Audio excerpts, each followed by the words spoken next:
చాలా కాలం క్రితం ఒక ఎన్సైక్లోపీడియా ప్రింట్ అవుతోంది.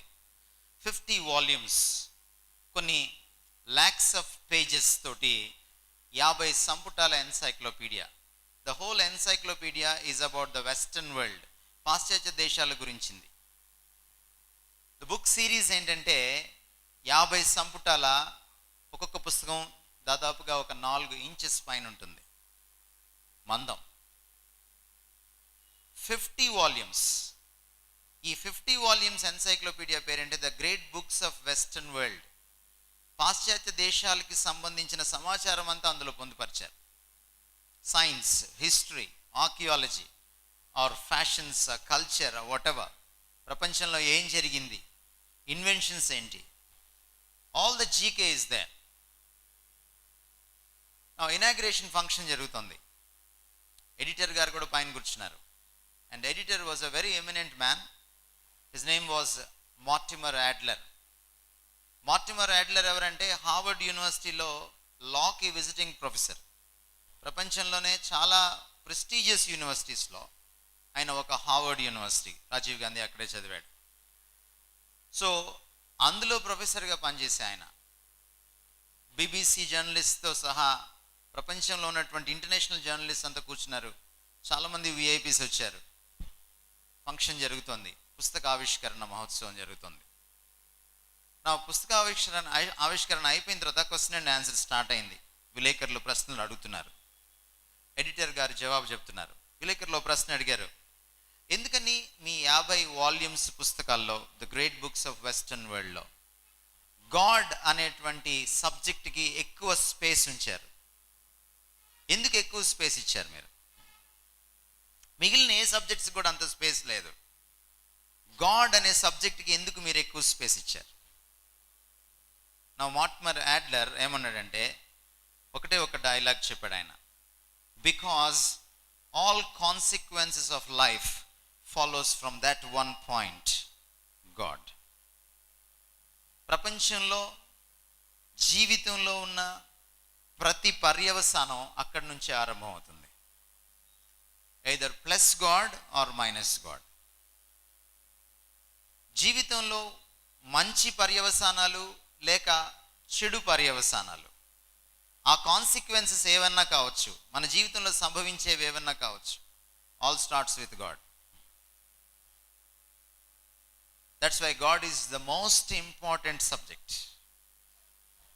ఈరోజు మన దౌర్భాగ్యం ఏంటంటే మన యూనివర్సిటీస్లో అన్నిటి గురించిన సబ్జెక్ట్ ఉంది కానీ గాడ్ గురించిన సబ్జెక్ట్ లేదు. Bios plus logos is biology. Bios అంటే జీవం గ్రీక్లో, లోగోస్ అంటే study. The study of life is biology. Geos plus logos is geology. Geos అంటే భూమి, భూమిని స్టడీ చేస్తుంది, జియాలజీ అయింది. Anthropos plus logos is anthropology. Anthropos అంటే మనిషి. ఈరోజు ఎవ్రీ సబ్జెక్ట్ ఉంది మనకి యూనివర్సిటీలో, కాలేజ్లో. బట్ లేని సబ్జెక్ట్ ఏంటంటే గాడ్. అందుకే మనం ఇట్లా ఏడిసాం. బైబిల్ ఏం చెప్తుందంటే if the knowledge of God is not there, then మీ జీవితం నాశనం అయిపోతుంది.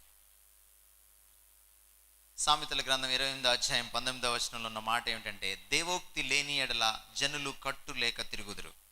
Wear there is no vision or knowledge of God, people perish. కాబట్టి జీవితంలో అత్యంత ప్రాముఖ్యమైన సబ్జెక్ట్ ఏంటంటే గాడ్.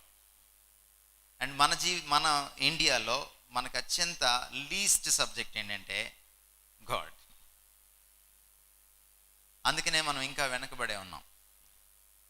థ్యాంక్ గాడ్ ఇలాంటి రిట్రీట్స్కి మీరు రావడం చాలా గొప్ప విషయం. మీరు కాలేజీలో, యూనివర్సిటీల్లో చదవలేని సబ్జెక్ట్ని ఈరోజు ఇక్కడ చదువుతారు మీరు. అందుకనే మేధావులు ఏమన్నారంటే లాంగ్ బ్యాక్, చాలా కాలం క్రితం ఏమన్నారంటే థియాలజీ అంటే theos plus logos, the study of God is theology. Theology is the queen of sciences అన్నారు. అది విజ్ఞాన శాస్త్రాలకే రాణి అన్నారు. అది మీకు ఈరోజు అర్థమవుతుంది. why the study of God is the most important study on among all the studies in the university. మీరు ఈ సబ్జెక్ట్స్లో మార్కులు తెచ్చుకోవడానికి మీరు కింద మీద పడిపోతారు, వీలైతే ఆత్మహత్య కూడా చేసుకుంటారు. కానీ దేవుడు నాకు అర్థం కాలేదని ఎవడు కింద మీద పడలా. దేవుణ్ణి అర్థం చేసుకునేటువంటి సబ్జెక్ట్లో 10/10 రావడానికి ఎవడు ప్రయత్నం చేయట్లా. అదే మన దౌర్భాగ్యం. ఒకవేళ దేవుడు నిజంగా ఉంటే, ఆ దేవుడు మీ జీవితానికి కర్త అయితే, ఆ దేవుణ్ణి మీరు తెలుసుకోలేకపోతే మీ జీవితాన్ని ఎప్పటికీ మీరు తెలుసుకోలేరు. ఒకవేళ జీవితంలో దేవుడు లేకపోతే, ప్రపంచం వెనక దేవుడు లేకపోతే ఆయన తెలుసుకోవాల్సిన పని లేదు, దేవుడు మనకు అవసరం లేదు. గౌతమ బుద్ధుడిని అడిగారు, నువ్వు చాలా విషయాలు చెప్పావు, దేవుడి గురించి ఎప్పుడు మాట్లాడలేదు ఏంటి అని అడిగారు. ఈయనకి పాపం లేటుగా వెలిగింది. గౌతమ బుద్ధుడికి పెళ్ళయింది, పిల్లలు పుట్టారు. ఓ రోజున మరి బాధ వేసిందో ఏమైందో తెలియదు. జనరల్గా పెళ్ళైన తర్వాత విషాదం ఉంటుంది. సో వెళ్ళాడు, చెట్టు కింద కూర్చున్నాడు. ఆయనకి అప్పుడు వెలిగింది బల్బు. బుద్ధ అంటే ఏంటంటే వెలిగింపబడినవాడు, అంటే లేటుగా వెలిగింది అనమాట. బుద్ధుడు ఏమన్నాడంటే, దేవుని గురించి ఆలోచించాల్సిన అవసరం లేదు, అది పెద్ద ప్రయోజనకరమైంది కాదన్నాడు. ఈరోజు మీరు చూస్తారు, బుద్ధ రైట్ ఆర్ రాంగ్ అనే సంగతి మీకు అర్థమవుతుంది. ఈ రోజున నిజంగా దేవుని గురించి ఆలోచించడం ప్రయోజనకరమైన విషయం కాదా? దానివల్ల మనకేం గిట్టుబాటు లేదా? దానివల్ల మనకేం లాభం లేదా?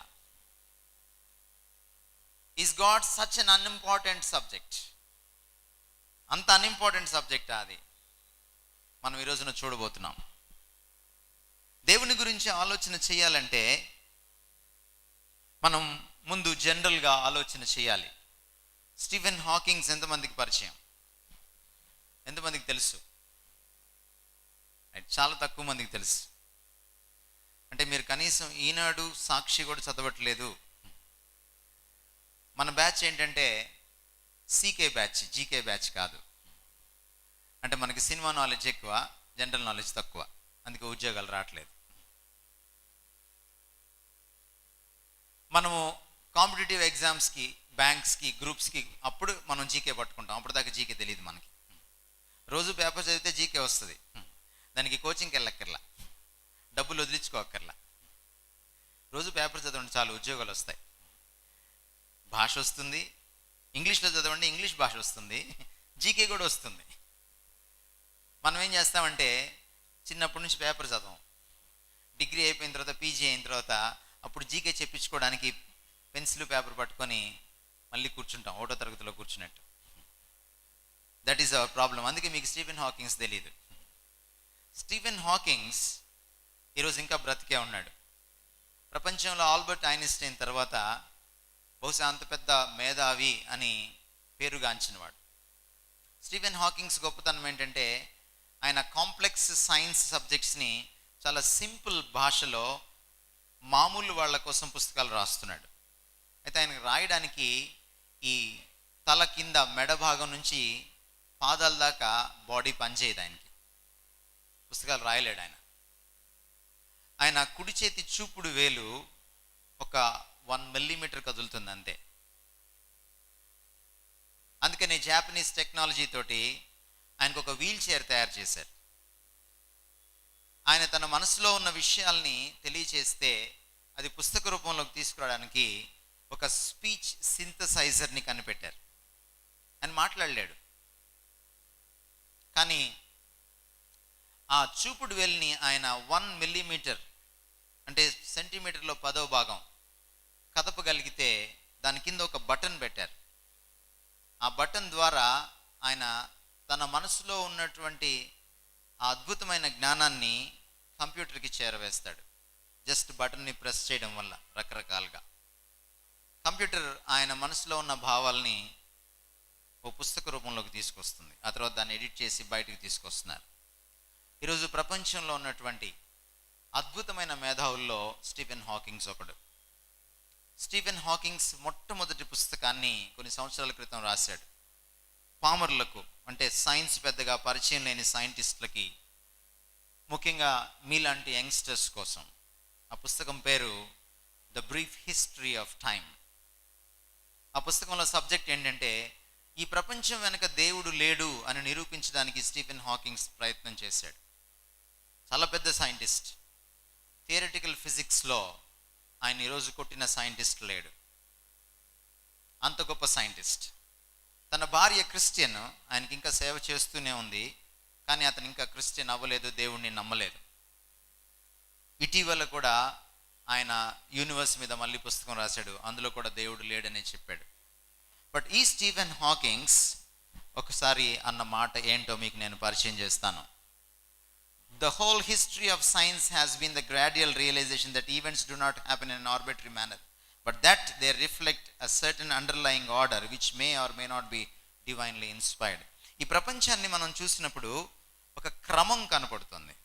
ఎవరో డిజైన్ చేశారు అన్న భావన కలుగుతుంది. అంత అద్భుతమైన డిజైన్ ఆర్డర్ ఈ ప్రపంచంలో ఉంది. అంత మాత్రం చేత దేవుడు ఉన్నాడని చెప్పలేం అంటాడు స్టీఫెన్ హాకింగ్స్. ఆల్బర్ట్ ఐన్స్టీన్, బహుశా ఈయన బుర్ర ఇంకా అర్థం కాలేదు ప్రపంచానికి. ఆల్బర్ట్ ఐన్స్టీన్ 7వ తరగతిలో ఉన్నప్పుడు ఏడ్చుకుంటా ఇంటికి వచ్చేసాడు. ఏంట్రా అని అడిగింది అమ్మ.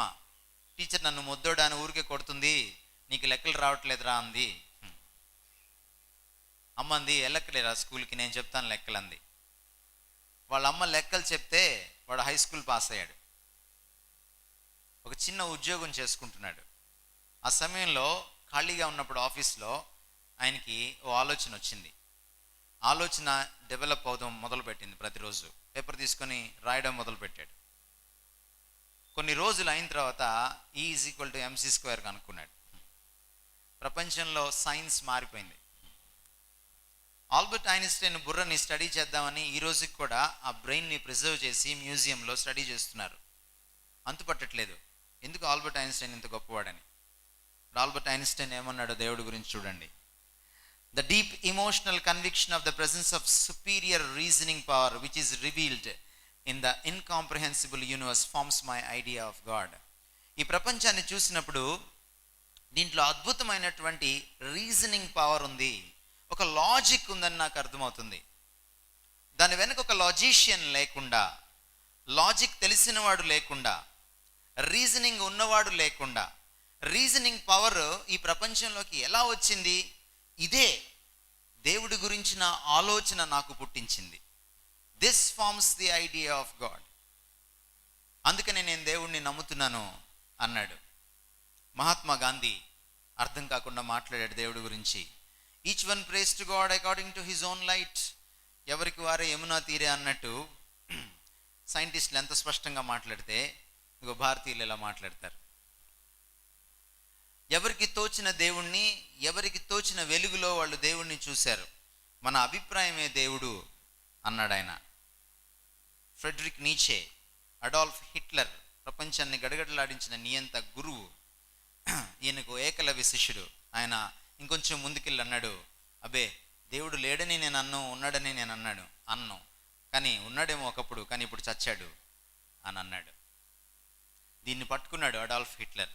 దేవుడు చచ్చిపోయాడు కాబట్టి ఆ సీట్ ఖాళీగా ఉంది, నేను ఆ సీట్లోకి వెళ్ళాలి, నేనే దేవుడిని అవ్వాలి అని నియంతగా మారిపోయాడు. అత్యంత కిరాతకమైన నియంతగా మారిపోయాడు. చివరికి ఆత్మహత్యకు దారితీసింది. కార్ల్ మార్క్స్ కమ్యూనిజాన్ని స్థాపించిన వాడు దేవుణ్ణి నమ్మలేదు. అందుకనే దేవుణ్ణి నమ్మడం అనేది ఒక మత్తు, అదొక మైకం అని అన్నాడు. మతం ఒక మత్తు మందు అని అన్నాడు. Religion is the opiate of the masses. Charles Darwin దేవుడు లేడు అనడానికి ఈరోజు ఆధారాలు లేకపోతే 19వ శతాబ్దంలో ఓ పుస్తకం రాశాడు చార్ల్స్ డార్విన్ హడావిడిగా. ఎందుకంటే ఆయన కనుక్కున్న ఈ విషయాలను అంతకంటే ముందు ఇంకొక ఆయన రీసెర్చ్ చేశాడు. ఆయన ఎక్కడ పుస్తకం అచ్చువేసేస్తాడోనని హడావిడిగా తప్పులు తడకలతోటి ఆయన పుస్తకాన్ని అచ్చువేశాడు. ఆ పుస్తకంలోనే ఆయన ఈ మాటలు చెప్పాడు. ఏమన్నాడంటే, ఈ పాత నిబంధన బైబిల్లో ఉన్నటువంటి దేవుణ్ణి చూస్తూ ఉంటే అదేదో ఒక పురాణంలాగా ఉంటుంది. హైందవ పురాణాలకు బైబిల్లో ఉన్న దేవుడికి పెద్ద తేడా ఏం లేదు, కాబట్టి అంత నమ్మాల్సిన పనేం లేదు.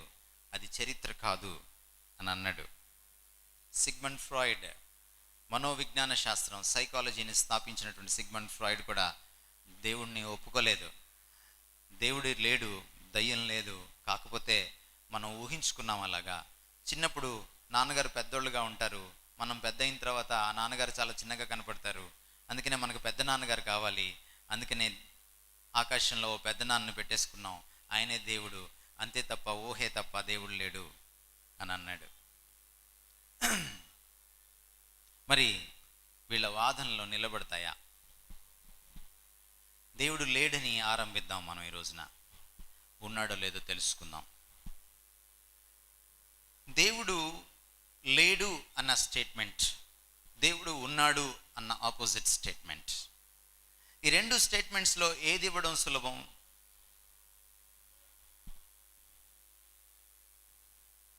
దేవుడు లేడు అన్న ఒక స్టేట్మెంట్, దేవుడు ఉన్నాడు అన్న ఇంకొక స్టేట్మెంట్, ఈ రెండిట్లో ఏది చెప్పడం సులభం? రైట్, మీకు దాన్ని నేను సోదాహరణంగా వివరిస్తాను. సపోజ్ మీరు మీ రూమ్ తాళం వేసేసి ఇంటికి వెళ్ళిపోయారు సెలవులకి, దసరా హాలిడేస్కి. మళ్ళీ వచ్చి తలుపు తీస్తుంటే, తాళం తీస్తుంటే పక్కింటి ఆంటీ వచ్చి, బాబు ఇందాకే ఒక పాము లోపలికి వెళ్ళడం చూశాను, జాగ్రత్త అని చెప్పింది అనుకోండి. మీ రూమ్లో మీరు ఎలా ఎతుకుతారు?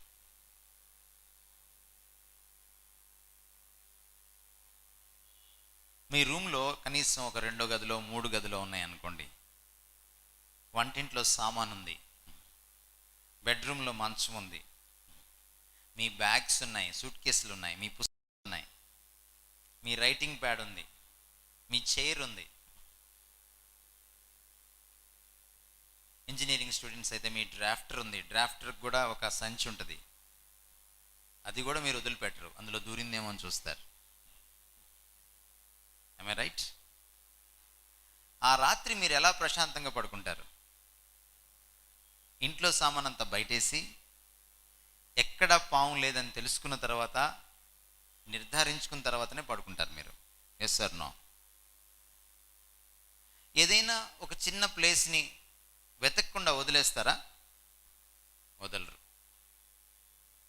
3 గదుల్లో పాము లేదు అని చెప్పాలంటే 3 గదుల్లో ప్రతి మూల వెతకాలి. Yes or no? 3 గదుల్లో మొత్తం వెతికిన తర్వాత ఇక వెతకని ప్లేస్ అంటూ మిగిలినప్పుడు పాము లేదనుకొని అప్పుడు మీరు ఊపిరి పీల్చుకుంటారు. అయినా ఒక చిన్న అనుమానం ఎక్కడో ఉంటుంది, మధ్య మధ్యలో లేచి చూస్తుంటారు, అలారం అక్కర్లేదు ఆ రోజు రాత్రి మీకు. రైట్? ఒకవేళ ఆ పాము ఏలూరు పట్టణం మొత్తంలో లేదంటే ఎంత వెతకాలి? లేదని చెప్పాలంటే ఎంత వెతకాలి? ఏలూరు మొత్తం వెతకాలి. ఒకవేళ చెట్టు ఎక్కగలిగే పాము అయితే చెట్లన్నీ వెతకాలి, చెట్లు తొర్రలు కూడా వెతకాలి. అప్పుడు కానీ లేదని, ఒకవేళ ఆ పాము 13 జిల్లాల నవ్యాంధ్రప్రదేశ్లో లేదు అని చెప్పాలంటే ఎంత వెతకాలి? Just imagine. కష్టమవుతుందా, సులభంగా ఉందా? నవ్యాంధ్రప్రదేశ్లో ప్రతి మూల మీకు తెలుసా? అంతా వెతికేసిన తర్వాత ఒకవేళ సముద్రంలోకి వెళ్ళిందేమో చూడాలి. am I right? అప్పుడే లేదనే స్టేట్మెంట్ మీరు ఖచ్చితంగా సైంటిఫిక్గా చెప్పగలరు. ఎందుకంటే మీరు సైంటిఫిక్గా ఆలోచిస్తారు కదా, అన్నీ మీకు రుజువులు ఉంటేనే కదా మాట్లాడతారు. మీరు చాలా లాజికల్ కదా. ఒకవేళ ఈ భారతదేశం అంతట్లో అట్లాంటి పాము లేదని చెప్పాలంటే మీరు ఎంత రీసెర్చ్ చేయాలి? మీ పరిశోధన పరిధి ఎంత పెరుగుతుంది? What is the scope of your research? Is it difficult or not? ఒకవేళ ఈ హోల్ యూనివర్స్లో అలాంటి పాము లేదని చెప్పాలంటే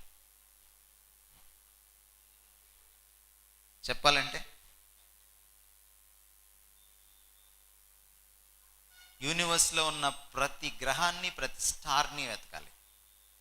రైట్? am I right? యూనివర్స్లో బై ద వే ఎన్ని స్టార్స్ ఉన్నాయో తెలుసా?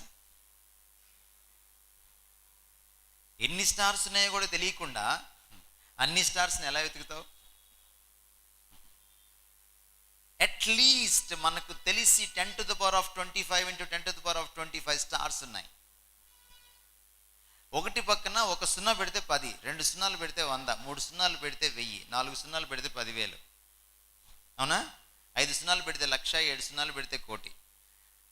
అంతేనా? 15 సున్నాలు పెడితే ఎంత అంటే మీరు చెప్పలేరు. 50 సున్నాలు పెడితే అన్ని నక్షత్రాలు ఉన్నాయి. ఈ నక్షత్రాలన్నీ ముద్దల్లాగా, గ్రూప్స్ లాగా డివైడ్ అయి ఉన్నాయి. దాన్ని గ్యాలక్సీ అంటాం. మనం ఉంటున్న గ్యాలక్సీని మిల్కీ వే గ్యాలక్సీ అంటాం. మీకు తెలుసా, ఒక గ్యాలక్సీలో 200 మిలియన్ స్టార్స్ ఉంటే, అంటే 2,000 లక్షల స్టార్స్ ఉంటే, అంటే కనీసం 20 కోట్ల స్టార్స్ ఉంటే, ఒక స్టార్ నుంచి ఇంకో స్టార్ దగ్గరికి వెళ్ళాలంటే కొన్ని లక్షల సంవత్సరాలు పడుతుంది. మీ జీవితం సరిపోదు. Can you search the whole universe? You can't. నా ఇప్పుడు let's come to the subject of God. నా ఇప్పుడు దేవుడు లేడు అనే స్టేట్మెంట్ ఇవ్వాలంటే నేను యూనివర్స్ మొత్తం వెతకాలి. చాలాసార్లు ఏమనుకుంటామంటే దేవుడు లేడనే స్టేట్మెంట్ చాలా హేతుబద్ధమైంది. అందుకని దేవుడు లేడని చెప్పుకునే వాళ్ళు ఏమని డైలాగ్ పెట్టుకున్నారు? ఏం పెట్టుకున్నారు? హెడ్డింగ్ హేతువాదులు అని పెట్టుకున్నారు, రేషనలిస్ట్ అని పెట్టుకున్నారు. అప్పుడప్పుడు టీవీ 9లో లేకపోతే సాక్షి టీవీలో మీకు పెద్ద పెద్ద టెలివిజన్ ఛానల్స్లో మీకు బాబు గోగినేని అని, లేకపోతే జన విజ్ఞాన వేదిక వాళ్ళు మాట్లాడుతూ ఉంటారు. చాలా సంవత్సరాల క్రితం వాళ్ళతో మేము కూర్చున్నాం. దేవుడు లేడు అనడానికి వాళ్ళ దగ్గర నిదర్శనాలు, రుజువులు లేవు. ఈ ప్రపంచంలో అత్యంత కష్టమైనటువంటి స్టేట్మెంట్ నిరూపించడానికి ఏంటంటే దేవుడు లేడు అని చెప్పడం. ఒక పలానా రకం పాము ప్రపంచంలో లేదని చెప్పడమే ఎంత కష్టమైతే దేవుడు లేడు అని చెప్పడం చాలా కష్టమైన పని.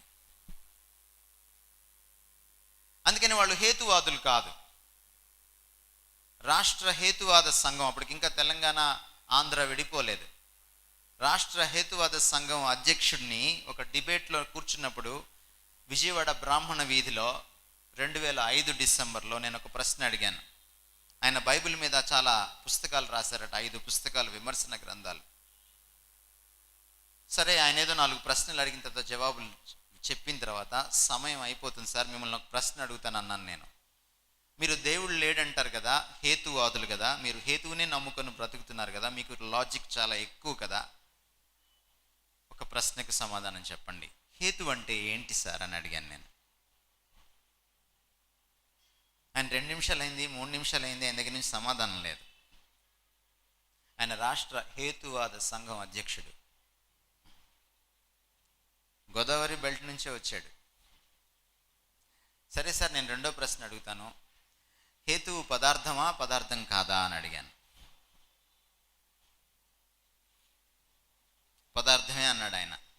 మరి నాకు కనపడదేంటి, దాని రంగు ఏంటి, రుచి ఏంటి, వాసన ఏంటి అని అడిగాను. హేతువాదులకి కనీసం హేతు ఏంటో తెలియదు. వాళ్ళు దేవుడు లేడని ఎలా చెప్పగలరు?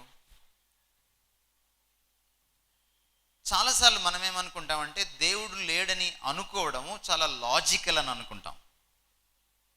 అంతకంటే ఇల్లాజికల్ స్టేట్మెంట్, ఇల్లాజికల్ ఐడియా లేనే లేదు.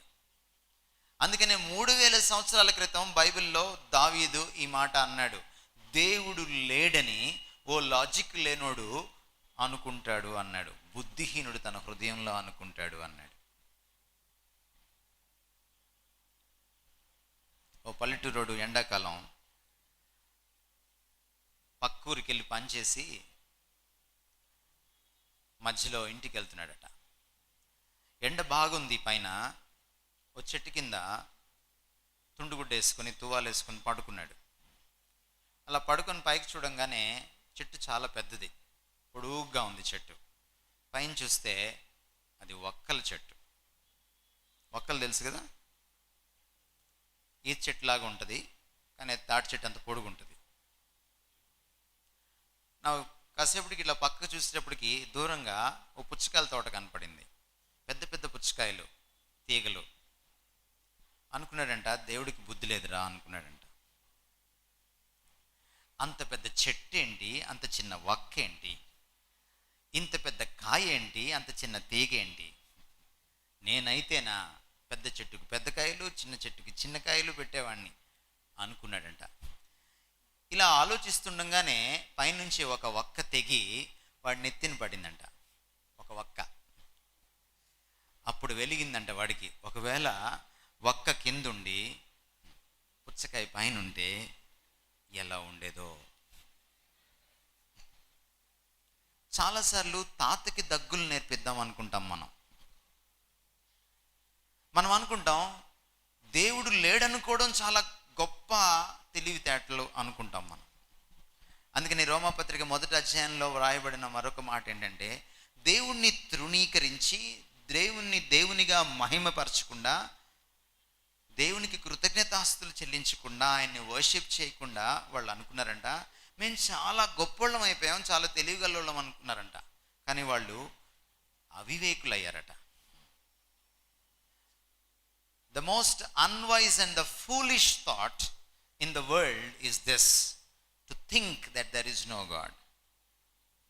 దేవుడు లేడు అనుకోవడమే అత్యంత బుద్ధిహీనమైనటువంటి పని. ఇలాంటి ఒక సభలో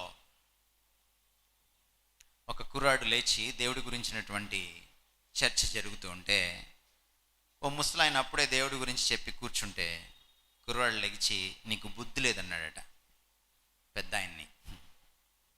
ఎందుకు లేదు అన్నాడు పెద్ద ఆయన. ఎందుకు లేదా నాకు బుద్ధి అని తన జోబులో ఉన్న సెల్ ఫోన్ బయటికి తీసి అందరికీ చూపించాడు. ఇది అందరికీ కనపడుతుందా అని అడిగాడు. అందరూ ఎస్ అన్నారు.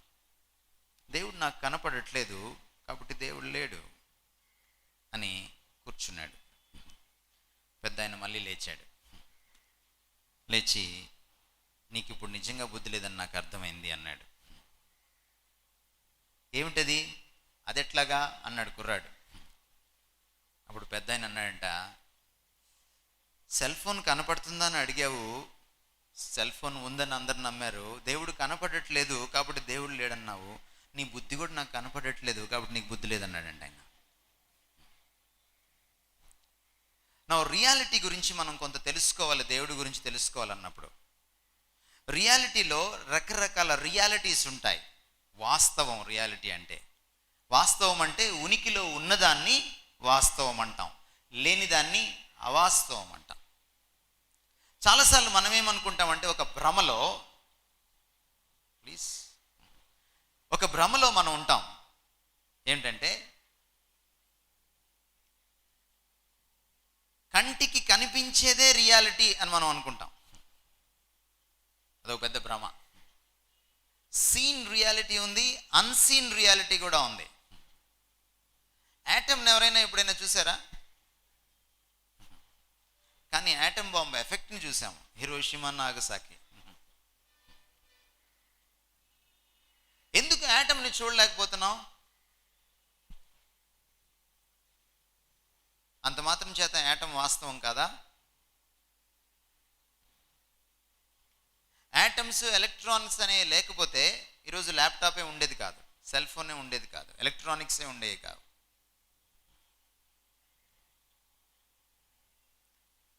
కొన్ని రియాలిటీస్ని మనం చూడలేం, బట్ స్టిల్ దే ఎగ్జిస్ట్. అవి ఉన్నాయి ఉనికిలో. ఇది ప్రాథమిక సత్యం, రియాలిటీ గురించినటువంటి రియాలిటీ ఇది. కొన్ని రియాలిటీస్ ఉంటాయి, అవి కేవలం భౌతికమైనవి కాదు, భౌతిక తత్వం లేనివి, భౌతిక పదార్థం కానివి కూడా ఉంటాయి. ఉదాహరణకి మీ అమ్మ ఎంత రియలో మీ అమ్మగారి ప్రేమ అంత రియల్. ఒప్పుకుంటారా? ఎవరైనా చెప్తారా మా అమ్మ ప్రేమ రియల్ కాదని? చేయెత్తుతారా ఎవరైనా? ఉన్నారు అలాంటి వాళ్ళు ఎవరైనా? అలాంటి స్టార్ మహిళ కానీ,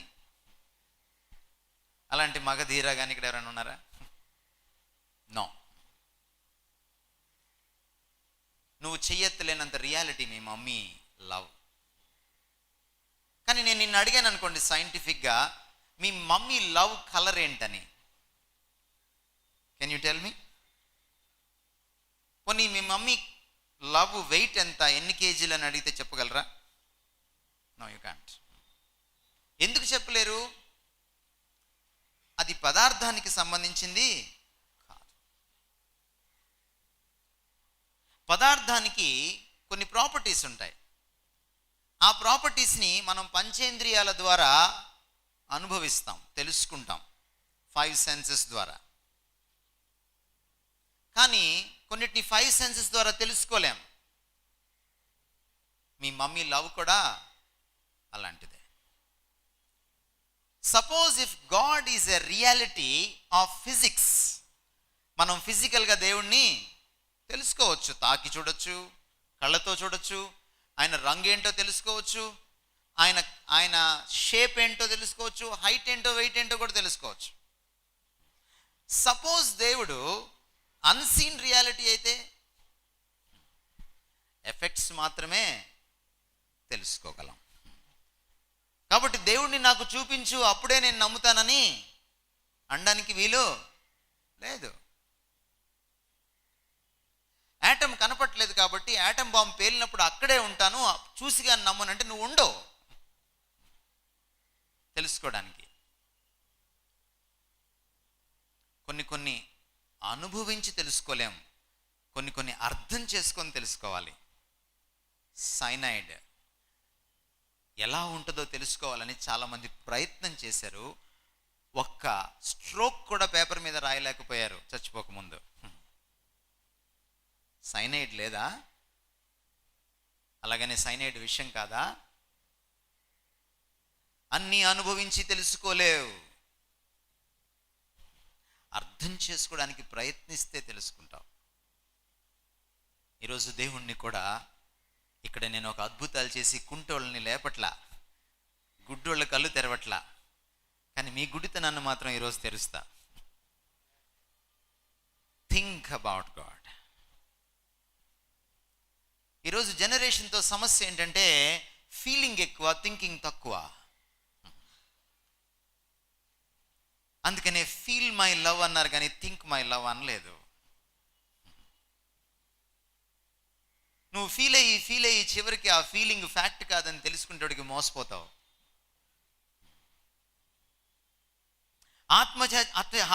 ఆత్మహత్య చేసుకునే సమయానికి నీకు దిమాగ్ పనిచేస్తుంది, బుర్ర పనిచేస్తుంది. మనం అందుకనే దిల్సే అని రాసుకుంటాం కానీ దిమాగ్సే అని రాసుకోము. ఈరోజు దిల్ మంచిదే, ఫీలింగ్ కూడా మంచిదే, కానీ థింకింగ్ ఈజ్ ఆల్సో ఇంపార్టెంట్. చాలామంది అనుకుంటారు God is a feeling. Gandhiji అన్నట్టుగా ఎవరికి ఏం తోచితే అది వాళ్ళకి దేవుడు. హైదరాబాద్లో ఒకసారి చాలామంది యంగ్స్టర్స్ కూర్చున్నారు. హైదరాబాద్లో కొంచెం పాష్గా ఉంటారు, వాళ్ళ కల్చర్ డిఫరెంట్, చాలా హైఫై కాలేజ్ నుంచి వచ్చారు. ఇదే సబ్జెక్ట్ డీల్ చేస్తూ ఉన్నాను ఆల్మోస్ట్ 15 years బ్యాక్. సబ్జెక్ట్ అంతా అయిపోయిన తర్వాత, ప్రజెంటేషన్ అయిపోయిన తర్వాత, క్వశ్చన్స్కి తావు ఇచ్చిన తర్వాత ఒక అమ్మాయి గబగబా వచ్చింది, వెనక సీట్లో కూర్చున్న అమ్మాయి వచ్చి నా చేతి నుంచి మైక్ తీసుకుంది. మైక్ ఇస్తారా సార్ అంది. సరే ఇచ్చాను మైక్. సార్ చాలా విషయాలు చెప్పారు, కానీ నా అభిప్రాయం ఒకటే, దేవుడు ఉన్నాడు అనుకుంటే ఉన్నాడు, లేడనుకుంటే లేడు, ఇట్స్ జస్ట్ ఎ ఫీలింగ్ అని మైక్ నాకు ఇచ్చేసి వెళ్ళిపోయింది. గంట సేపు నేను చెప్పిన లెక్చర్ని ఒకటే ఒక మాటలో, జస్ట్ ఫీలింగ్.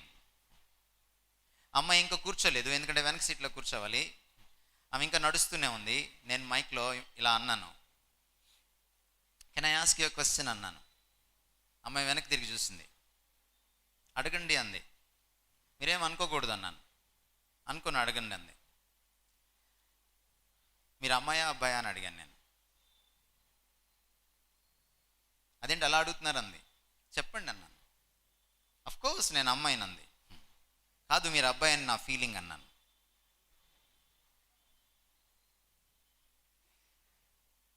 ఒకవేళ నేను మీరు అబ్బాయి అని ఫీల్ అయితే మీరు అబ్బాయి అయిపోతారా అని అడిగాను. మీకేమో మీరు అమ్మాయి అన్న ఫీలింగ్, నాకేమో మీరు అబ్బాయి ఏమో అన్న ఫీలింగ్. ఈ రెండు ఫీలింగ్లలో ఏది కరెక్టో తెలుసుకోవాలంటే ఎక్కడికి వెళ్ళాలి? ఫ్యాక్ట్ దగ్గరికి వెళ్ళాలి. దేవుడి గురించి చాలామందికి చాలా ఫీలింగ్స్ ఉంటాయి, కానీ ఫ్యాక్ట్ ఏంటో తెలుసుకోవాలి. నువ్వు దేవుడు లేడు అని ఫీల్ అయినంత మాత్రాన, ఒకవేళ నిజంగా ఆయన అక్కడ ఉంటే లేకుండా పోడు. నువ్వు దేవుడు ఉన్నాడు అని ఫీల్ అయినంత మాత్రాన, ఒకవేళ నిజంగా ఆయన అక్కడ లేకపోతే ఆయన అక్కడికి వచ్చాడు. బయట ఉన్న వాస్తవాన్ని బట్టి నా ఫీలింగ్ని మార్చుకోవాలి తప్ప నా ఫీలింగ్ని బట్టి ఫ్యాక్ట్ మారదు. అందుకని ఈరోజు మీరు ఫీలింగ్తో కంటే కాస్త థింకింగ్తో ఎక్కువ ఇక్కడ కూర్చుంటారని నేను నమ్ముతున్నాను. Use your brains, use your common senses. Now our journey starts.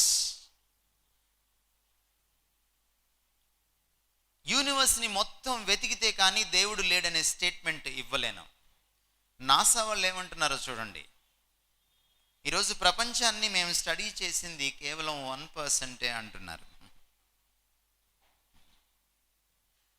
ఒకవేళ నాసా వాడు ప్రపంచాన్ని తెలుసుకుంది 1% అయితే నీకు తెలిసింది ఎంత?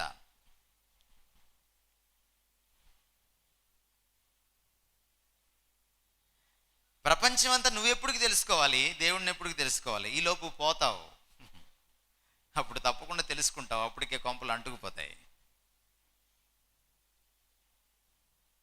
అందుకనే నువ్వు ఇంకా 70 ఏళ్లలో 60 ఏళ్లలో పోకముందే దేవుణ్ణి తెలుసుకోవాలి. అందుకని బైబిల్ ఎంత మంచి సజెషన్స్ ఇస్తుంది, ఎంత మంచి ఆజ్ఞలు ఇస్తుంది, ఎంత మంచి విజ్డమ్ సేయింగ్స్ ఇస్తుంది, జ్ఞాన సూక్తులు చెప్తుంది. While you are still young remember your creator. While you are still young remember your creator. నువ్వు ఇంకా యవనస్తుడిగా బాలుడిగా ఉండగానే నీ సృష్టికర్తను స్మరణకు తెచ్చుకో. It's good for you. Gherman Titov, Russian cosmonaut, ఈ ప్రపంచంలో అంతరిక్షంలో తిరిగేటువంటి ఒక అంతరిక్ష శాస్త్రజ్ఞుడు. జర్మన్ టిటోవ్ నాస్తికుడు. జర్మన్ టిటోవ్ 1960s అంతరిక్షంలోకి వెళ్ళి స్పేస్ షిప్లో భూమి చుట్టూ ప్రదక్షిణాలు చేసి వచ్చాడు. భూమి చుట్టూ రౌండ్స్ వేసి వచ్చాడు. అదొక పెద్ద ఎక్స్పెడిషన్ ఆ రోజుల్లో, పెద్ద అచీవ్మెంట్ ఆ రోజుల్లో. ఆయన కిందికి వచ్చేసిన తర్వాత కొంతకాలానికి ఒక సైన్స్ ఫెయిర్ జరిగింది. ఈ సైన్స్ కాంగ్రెస్లో సమావేశంలో సైంటిస్టులు అందరూ మీట్ అయ్యారు. జర్మన్ టిటోవ్ మాట్లాడుతున్నాడు. ఆయన వంతు వచ్చింది. జర్మన్ టిటోవ్ నాస్తికుడు కాబట్టి చాలా వ్యంగ్యంగా ఒక మాట అన్నాడు. నేను అంతరిక్షంకి వెళ్ళాను, అంతరిక్షం అంతా తిరిగాను, కానీ నాకు దేవుడు ఎక్కడ కనిపించలేదన్నాడు జర్మన్ టిటోవ్. అప్పుడు అక్కడ ఉన్నటువంటి ఇంకొక ఆస్తికుడైన దేవుణ్ణి నమ్మే సైంటిస్ట్ లేచి, Titov can I say something అన్నాడు. చెప్పు అన్నాడు టిటోవ్, ఈ రష్యన్ కాస్మోనాట్. అప్పుడు ఆయన అన్నాడు, నువ్వు అంతరిక్షంకి వెళ్ళినప్పుడు దేవుణ్ణి చూడలేదన్నావు కదా, ఎక్కడ కనపడలేదన్నావు కదా, ఒకవేళ బహుశా ఈ ఐడియా వర్కౌట్ అవుద్దేమో చూడు. నువ్వు అంతరిక్షంకి వెళ్ళినప్పుడు ఈసారి ఏం చేస్తావంటే, నీ వెనక సిలిండర్ ఉంటుంది కదా, నీ స్పేస్ సూట్ ఉంటుంది కదా, దాన్ని ఒక్కసారి అలా పీకేసి చూడు, దేవుడు కనపడతాడు అనుకుంటా అన్నాడు. కానీ గుడ్ న్యూస్ ఏంటంటే, నువ్వు చచ్చాక దేవుడు ఎలాగూ కనపడతాడు, కానీ బతుకున్నప్పుడే దేవుడు కనపడితే మంచిది నీకు. It's good for you. అందుకనే మనం ఇంత శ్రమ తీసుకుంటున్నాం థియాలజీ చదవడానికి. Is there proof? ఈరోజు లాజికల్గా సైంటిఫికల్గా చెప్పగలమా, ఇంటెలిజెంట్గా చెప్పగలమా దేవుడు ఉన్నాడని? ఒకవేళ ఉంటే ఆయనతో కనెక్ట్ అవ్వగలమా? కనీసం 4 ప్రశ్నలు మీ ముందుకు నేను తీసుకొస్తున్నాను. యూనివర్స్ యొక్క ఆరిజిన్స్ని మనం చూసినప్పుడు, సైన్స్ని మనం ఆధారం చేసుకున్నప్పుడు, లాజిక్ని, కామన్ సెన్స్ని ఉపయోగించినప్పుడు, గుండెల్లో ఉన్నటువంటి మన నైతిక విలువల్ని గురించి మనం ప్రశ్నించుకున్నప్పుడు దేవుని గురించి తప్పకుండా మనం తెలుసుకోగలం. డార్విన్ ఏమన్నాడంటే, లేదు దేవుడు లేడు అని ఆయన చెప్పలేదు స్టేట్మెంట్, కానీ లేడు అనడానికి పునాదులు వేశాడు. ఈ ప్రపంచం తనంతట తానే ఉనికిలోకి వచ్చేసింది అన్నాడు డార్విన్. మనంతట మనమే వచ్చేసాము అని అన్నాడు. మీకు ఒక సింపుల్ సైన్స్ ఈరోజు చెప్తాను. సైన్స్ గురించి కొన్ని విషయాలు చెప్పిన తర్వాత నేను డార్వినిజం ఎంత అన్సైంటిఫిక్ నేను మీకు 5 మినిట్స్లో ఎక్స్ప్లెయిన్ చేస్తాను. మనందరం చాలామంది 10th క్లాస్ లోపే సైన్స్ చదువుతాం. అక్కడ దాకా ఆర్ట్స్ స్టూడెంట్, సైన్స్ స్టూడెంట్ లేరు. మనము ఇంటర్మీడియట్కి వచ్చిన తర్వాత డిగ్రీకి వచ్చేటప్పటికి ఎక్కువ మంది సైన్సే తీసుకుంటారు. ఎందుకంటే మనకి శ్రీ చైతన్యలో లేకపోతే నారాయణలో మనకి ఆర్ట్స్ లేదు కాబట్టి, మనకి మిగిలిన ఆ కాలేజీలే కాబట్టి మన దరిద్రం. కనుక మనం అక్కడే సైన్స్లోనే మనం పడి సచ్చాం. భారతదేశానికి ఈరోజు ప్రెసిడెంట్స్, ప్రైమ్ మినిస్టర్స్ లిస్ట్ అంతా మీరు రాస్తే ఒక్క అబ్దుల్ కలాం తప్ప సైన్స్ నుంచి వచ్చినోడు ఒక్కడు కూడా లేడు. ఆర్ట్స్ అంటే ప్రపంచానికి నాయకులనిచ్చేది. అందుకని ఈరోజు నాయకత్వ సంక్షోభం మనకి, ఎందుకంటే అందరం సైన్స్ తీసుకోవడం మొదలు పెట్టాం కాబట్టి. కానీ అంతకంటే గొప్ప ట్రాజడీ ఏంటంటే మీకు సైన్స్ రాదు. సైన్స్లో మీకు 10/10 వస్తాయి, కానీ మీకు సైన్స్ రాదు. సైన్స్లో కొన్ని పద్ధతులు ఉంటాయి. మొదట ఊహ ఉంటుంది, దాన్ని ప్రతిపాదన అంటాం, హైపోథసిస్ అంటాం. నెక్స్ట్ అబ్జర్వేషన్ ఉంటుంది, పరిశీలిస్తాం. మన పంచేంద్రియాలతో తెలుసుకుంటాం. ఆ తర్వాత ఎక్స్పెరిమెంటేషన్ ఉంటుంది, ఎక్స్పెరిమెంట్స్ చేస్తూ అబ్జర్వ్ చేస్తాం. ఆ తర్వాత థియరీ ఉంటుంది. థియరీ పేపర్ మీద పెడతాం. అది ఎస్ అవ్వచ్చు, రేపొద్దున నో కూడా అవ్వచ్చు. ద బ్రీఫ్ హిస్టరీ ఆఫ్ టైంలో స్టీఫెన్ హాకింగ్స్ థియరీ గురించి రాస్తూ ఏమన్నాడంటే, థియరీలు ఈరోజు ఉండొచ్చు, రేపు వీగిపోవచ్చు. థియరీ కానీ తాను చెప్పిన విషయాల్ని నెరవేర్చలేకపోతే ఆ థియరీని సైన్స్లో కొట్టివేస్తామని అన్నాడు. యూనివర్స్ ఎప్పుడు నిశ్చలంగానే ఉందని నమ్మారు ఒకప్పుడు, దాన్ని స్టడీ స్టేట్ థియరీ అన్నారు. కానీ ఆల్బర్ట్ ఐన్స్టైన్ వచ్చి అలా నిశ్చలంగా లేదు, యూనివర్స్ ఎప్పుడు మారుతూనే ఉంది, అది రిలేటివ్గా ఉంది. ఇక్కడ టైం ఒకలా ఉంటుంది, బయటకు వెళ్తే టైం ఒకలా ఉంటుంది. ఇక్కడ స్పీడ్ ఒకలాగా ఉంటుంది, అక్కడ స్పీడ్ ఇంకోలాగా ఉంటుంది. ఇక్కడ గ్రావిటీ ఒకలాగా ఉంటుంది, అక్కడికి వెళ్తే గ్రావిటీ మారుతుంది అని చెప్పిన తర్వాత స్టడీ స్టేట్ థియరీని కొట్టివేయడం జరిగింది. థియరీ ఆఫ్ రిలేటివిటీ వచ్చిన తర్వాత థియరీస్ నిలబడవు. మరి సైన్స్లో ఏం నిలబడుతుంది? లా నిలబడుతుంది. లా అంటే థియరీని ప్రూవ్ చేసిన తర్వాత దాన్ని లాగా యాక్సెప్ట్ చేస్తారు సైంటిస్ట్ కమ్యూనిటీస్లో. ఒకసారి లాగా ఎస్టాబ్లిష్ చేసిన తర్వాత దాన్ని ఎవడు తీసివేయడానికి వీల్లేదు, కొట్టేయడానికి వీల్లేదు, కాదనడానికి వీల్లేదు. ఐజాక్ న్యూటన్ మోషన్ లాస్ మనకు తెలుసు, లా ఆఫ్ గ్రావిటీ మనకు తెలుసు, తెలుగులో నియమం అంటాం. కాబట్టి సిద్ధాంతం కంటే నియమం ఉత్తమమైనది. సిద్ధాంతాన్ని కూడా నియమంతో కొట్టివేయచ్చు, కానీ నియమాన్ని సిద్ధాంతంతో కొట్టివేయడానికి వీల్లేదు. అందుకని మీరు పరమాణు ఎలా ఉంది అనేది థియరీస్ చదువుతారు. Bohr's atomic theory, Rutherford's atomic theory. But theory చదవంగానే చిన్న పేరా ఒకటి ఉంటుంది కింద, బోర్స్ పరమాణు సిద్ధాంతాన్ని రాసి అందులోని లోపాలను రాయము.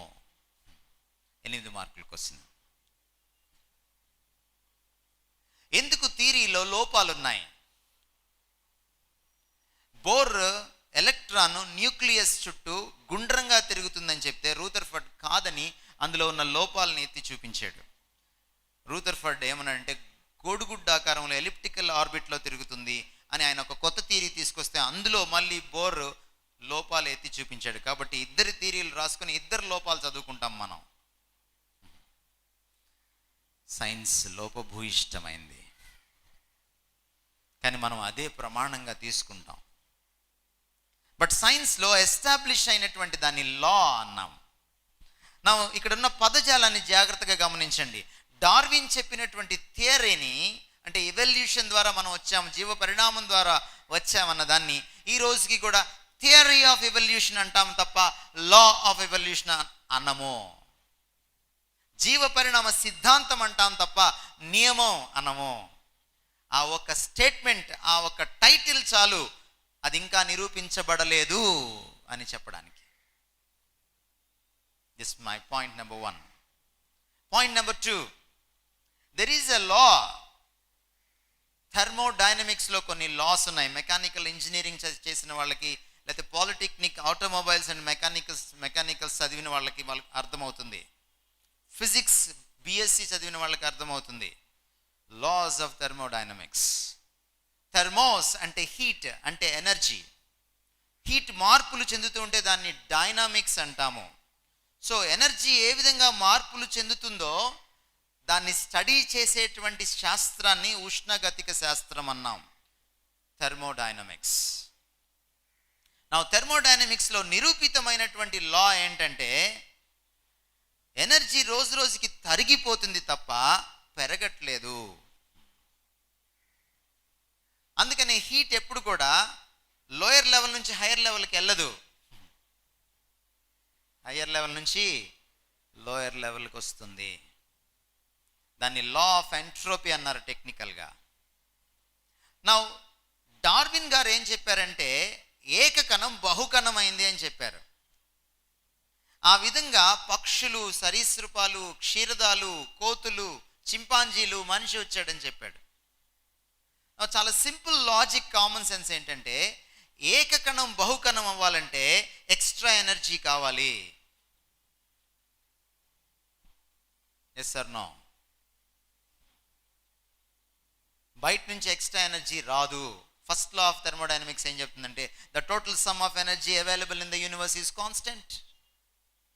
ఈ ప్రపంచంలో మొత్తం అవైలబుల్గా ఉన్నటువంటి matter and energy created nor be destroyed.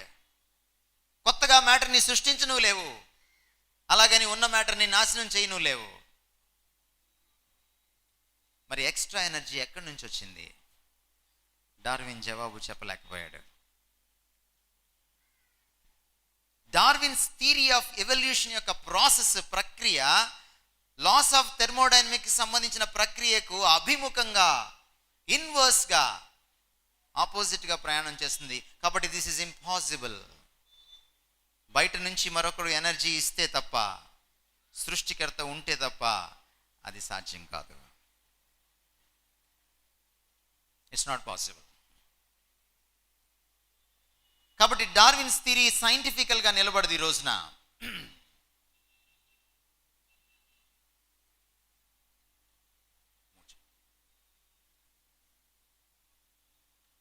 Stuck అయింది. Right, next slide.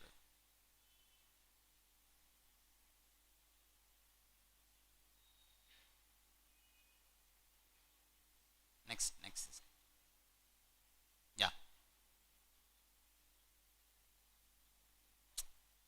కింద నొక్కాలి. రైట్, ఓకే, వదిలేసి. Right, now I will take 3 evidences today to prove whether there is God or not. Cosmology అంటే యూనివర్స్ యొక్క ఆరిజిన్స్ని, దాని పుట్టు పూర్వోత్తరాలని స్టడీ చేయడం. ఒకవేళ universe యొక్క పుట్టు పూర్వోత్తరాలని మనం కానీ స్టడీ చేస్తే మనకు కొన్ని విషయాలు బయటపడతాయి. ఒకళ్ళ గురించి తెలియాలంటే మనం ఏం చేస్తాం? వాళ్ళ పుట్టు పూర్వోత్తరాల్లోకి వెళ్తాం. చూడండి, చాలా సింపుల్ లాజిక్ మీకు చెప్పి నేను అప్పుడు పాయింట్లోకి వెళ్తాను. There is another law in the science. Laws of thermodynamics లాగా, లా ఆఫ్ గ్రావిటీ లాగా, లాస్ ఆఫ్ మోషన్ లాగా మీరు ఇప్పుడు దాకా వినుండరు, కానీ మీరు అది ఎప్పుడు అప్లై. మధ్యలో మీరు నీళ్లు పోసి తీసేస్తే చూడండి, లోపల పెట్టేటప్పుడు ఫోటో తీసి చూడండి, దాన్ని కొలవండి, మళ్ళీ తీసి చూడండి, మధ్యలో 1 గంట కాలిన తర్వాత సైజు కొలవండి, తప్పకుండా సైజు తగ్గిపోయి ఉంటుంది. మరి సూర్యుడు ఒక మండుచున్న అగ్నిగోళం అయితే ఆబ్వియస్లీ ఏమవ్వాలి? సూర్యుడు ష్రింక్ అవుతున్నాడు. It's a bad news for you. అక్కడ తప్పుంది. ఒక 100 సంవత్సరాలకి, ఒక శతాబ్దానికి 0.1% ష్రింక్ అవుతున్నాడు. దాన్ని ఒకవేళ సింప్లిఫై చేస్తే మ్యాథమెటిక్స్లో గంటకు 5 అడుగులు తరిగిపోతున్నాడు. ఒక రోజున సూర్యుడు ఏమవుతాడు? మండి మండి మండి ఏమవుతాడు? ఆరిపోతాడు. దీన్ని బట్టి మీకేం అర్థమైంది? సూర్యుడికి అంతముందా లేదా? ఉంది. సెకండ్ లా ఆఫ్ థర్మోడైనమిక్స్ కరెక్టా కాదా? కరెక్టే. హీట్ ఏమవుతుంది? ఒక రోజున జీరో అయిపోతుంది. అందుకని దాన్ని సైంటిస్టులు ఏమన్నారంటే ఫిజిక్స్లో హీట్ డెత్ అన్నారు. నా అనంతము అంటే ఏంటి?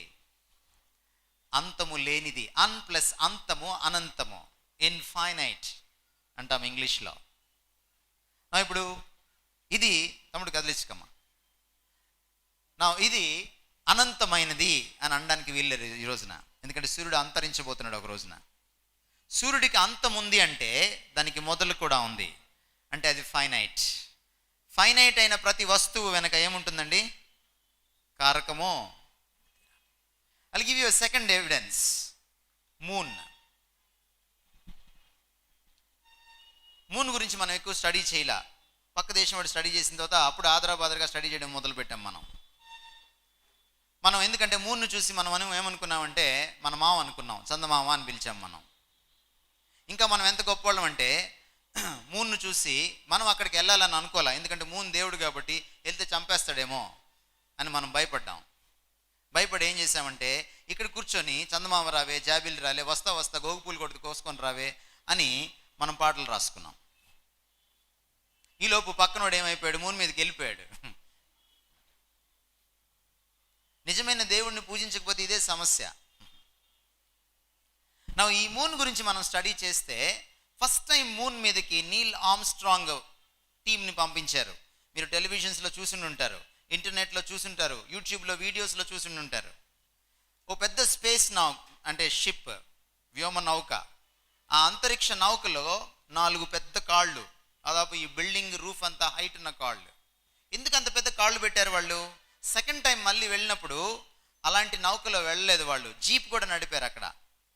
ఆ జీప్ నడిపినటువంటి సైంటిస్ట్, నేను డిగ్రీ చదువుతున్నప్పుడు మా కాలేజీకి రావడం, నేను ఆయనతో షేక్ హ్యాండ్ తీసుకోవడం, ఆ రోజుల్లో మాకు చాలా పెద్ద స్టోరీ అది.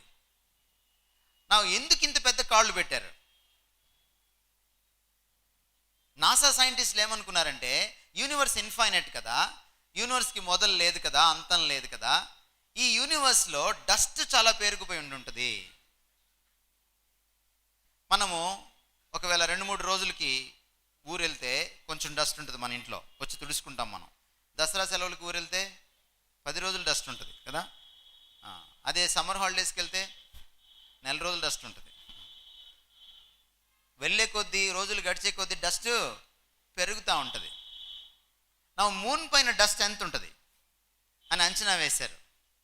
చాలా పెద్దది ఉంటుంది, చాలా ఎక్కువ ఉంటుంది, మునిగిపోతారేమో మన వాళ్ళు అని చెప్పి అన్ని పెద్ద కాళ్ళు పెట్టారు. తీరా అక్కడ దిగిన తర్వాత వాళ్ళకి అర్థమైంది ఏంటంటే మిల్లీమీటర్స్లో కూడా డస్ట్ లేదు. వాళ్ళకి ఏం అర్థమైందంటే మూన్ ఎప్పటి నుంచో ఇక్కడ లేదు అని అర్థమైపోయింది. So universe is not infinite. ఇది అపరిమితమైంది కాదు, ఇది అనంతమైంది కాదు, ఇది పరిమితమైంది. లా ఆఫ్ కాజాలిటీ ప్రకారము ఇటువంటి యూనివర్స్ని మనం చూస్తే మనకేం అర్థమవుతుంది? తప్పకుండా దీని వెనక ఒక కర్త ఉండి తీరాలి. Right? Motion of the galaxies మీరు చూసారా? అవి ఏంటంటే ఒక్కొక్క చుక్క ఒక నక్షత్రపు ముద్ద, అంటే నక్షత్ర కూటమి, ద గ్రూప్ ఆఫ్ స్టార్స్. అవన్నీ కూడా ట్రావెల్ చేస్తున్నాయి. ఎలా ట్రావెల్ చేస్తున్నాయి యూనివర్స్లో అంటే ఒక్కొక్క ముద్ద ఒక్కొక్క రకంగా ట్రావెల్ చేస్తుంది, ఒక్కొక్క డైరెక్షన్లో ట్రావెల్ చేస్తుంది, 360 degrees యాంగిల్స్లో ట్రావెల్ చేస్తున్నాయి. అవి మీరు ఎప్పుడైనా క్యారమ్స్ ఆడారా? అన్ని మధ్యలో పెడతారు కదా కాయిన్స్. మీరు ఒక కార్నర్ నుంచి కొడితే అవి ఎన్ని సైడ్స్కి వెళ్తాయి? 360 degreesలో ఏ సైడ్ కన్నా వెళ్తుంది, అది షాటర్ అవుతాయి. దాన్ని మీరు వీడియో తీసి రివర్స్ చేస్తే ఏమవుతుంది? అవన్నీ కూడా వచ్చి ఒక పాయింట్లో గ్యాదర్ అవుతాయి. అంతేనా? యూనివర్స్ని ఒకవేళ అలా కానీ వీడియో తీయగలిగితే, దాన్ని రివర్స్లో ప్లే చేయగలిగితే, ఈ మోషన్ ఆఫ్ ద గ్యాలక్సీస్ యొక్క డైరెక్షన్ అంతా మళ్ళీ వచ్చి ఒక్క చోట స్టార్ట్ అవుతుంది. ఒక చిన్న పాయింట్తో స్టార్ట్ అవుతుంది. నా ఇది సైంటిస్టులకి ఆశ్చర్యం కలిగించింది. వాళ్ళు ఏ కంక్లూషన్కి వచ్చారంటే, యూనివర్స్కి ఒక బిగినింగ్ ఉంది. దేర్ఫోర్ యూనివర్స్ వెనక కర్త ఉన్నాడు. Next point is design. డిజైన్ని తీసుకుంటే కూడా దేవుడు ఉన్నాడో లేదో మనం చెప్పడానికి అద్భుతమైన అవకాశం ఉంది. నా డిజైన్ని చూస్తే డిజైన్ రకరకాలుగా ఉంటుంది. ఈ స్లైడ్ మీకు ఎక్స్ప్లెయిన్ చేయకముందు another slide, argument from design అంటే చూడండి.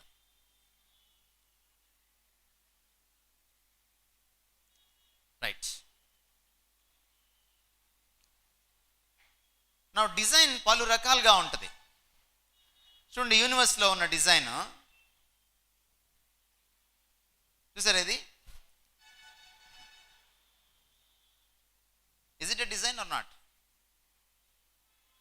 ఎవరైనా కాదని వాళ్ళు ఉన్నారా? Now what is that? What is that? గుర్తుపట్టగలరా? ఏ గ్రహం అది? భూగ్రహం. ఎలా చెప్పగలరు మీరు? చెప్పాలి. మూన్ ఉంది చుట్టూ కదా, రైట్. వీడియో తీసి రివర్స్ చేస్తే ఏమవుతుంది? అవన్నీ కూడా వచ్చి ఒక పాయింట్లో గ్యాదర్ అవుతాయి. అంతేనా? యూనివర్స్ని ఒకవేళ అలా కానీ వీడియో తీయగలిగితే, దాన్ని రివర్స్లో ప్లే చేయగలిగితే, ఈ మోషన్ ఆఫ్ ద గ్యాలక్సీస్ యొక్క డైరెక్షన్ అంతా మళ్ళీ వచ్చి ఒక్క చోట స్టార్ట్ అవుతుంది. ఒక చిన్న పాయింట్తో స్టార్ట్ అవుతుంది. నా ఇది సైంటిస్టులకి ఆశ్చర్యం కలిగించింది. వాళ్ళు ఏ కంక్లూషన్కి వచ్చారంటే, యూనివర్స్కి ఒక బిగినింగ్ ఉంది. దేర్ఫోర్ యూనివర్స్ వెనక కర్త ఉన్నాడు. Next point is design.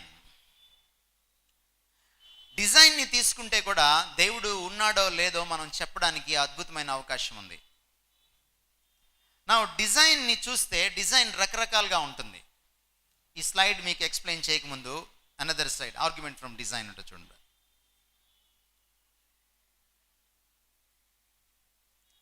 Right. నా డిజైన్ పలు రకాలుగా ఉంటుంది. చూడండి, యూనివర్స్లో ఉన్న డిజైన్ చూసారా? ఇది is it a design or not? ఎవరైనా కాదని వాళ్ళు ఉన్నారా? Now what is that? What is that? గుర్తుపట్టగలరా? ఏ గ్రహం అది? భూగ్రహం. ఎలా చెప్పగలరు మీరు? చెప్పాలి. మూన్ ఉంది చుట్టూ కదా, రైట్. శాటిలైట్ ఉపగ్రహం తిరుగుతుంది దాని చుట్టూ. సో మీరు లాజికల్గా ఆలోచిస్తున్నారని దీన్ని బట్టి అర్థమవుతుంది. Good, very good. నా will come back to that. నేను డిజైన్ గురించి ఎక్స్ప్లెయిన్ చేసిన తర్వాత, what is this design?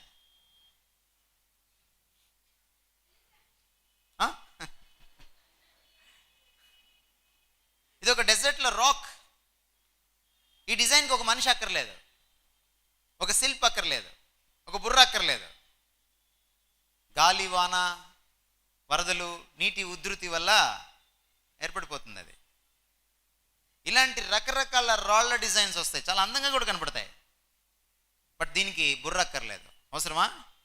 No. మరి దీనికి, ఈ డిజైన్కి ఈ డిజైన్కి ఏంటి తేడా?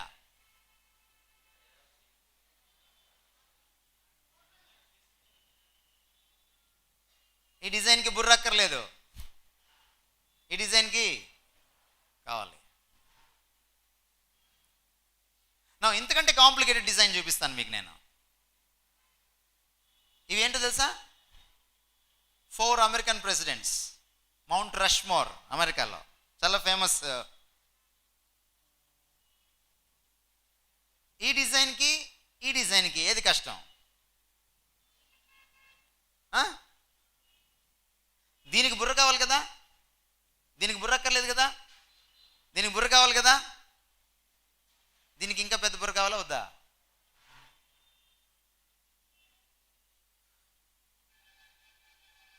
చాలామంది నేను అందంగా ఉన్నానని ఫీల్ అయిపోతూ ఉంటారు.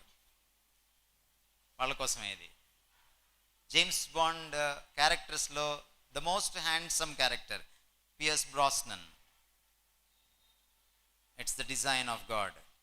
నువ్వు ఎప్పుడైనా అద్దం ముందు నుంచొని నేను చాలా అందగతిని అని అనుకుంటే ఒక్కటే ఒక జ్ఞాపకం చేసుకో, ఐఎమ్ గాడ్స్ డిజైన్. నీ గ్రేట్నెస్ కాదు. అందంగా పుట్టడం నీ చాయిస్ కానే కాదు. Please understand. కాబట్టి నీ అందాన్ని ఎరవేసి దేవుడికి వ్యతిరేకంగా నువ్వు ప్రవర్తించడానికి వీల్లేదు. God is the owner of your beauty.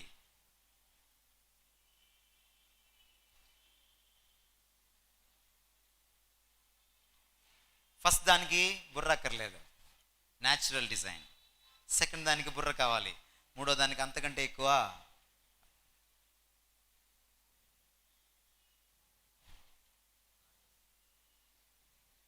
Mona Lisa కదా, మొనాలిసా ఎందుకు ఎప్పుడు నవ్వుతూనే ఉంటుంది, ఏడవదు?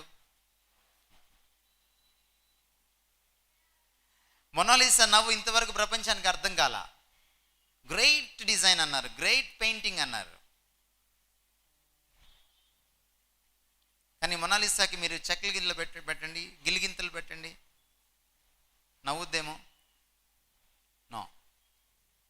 Now look at another painter, another creator. అదే మొనాలిసా ఎవరు వేశారు? లియోనార్డో డా వించి, great creator of art.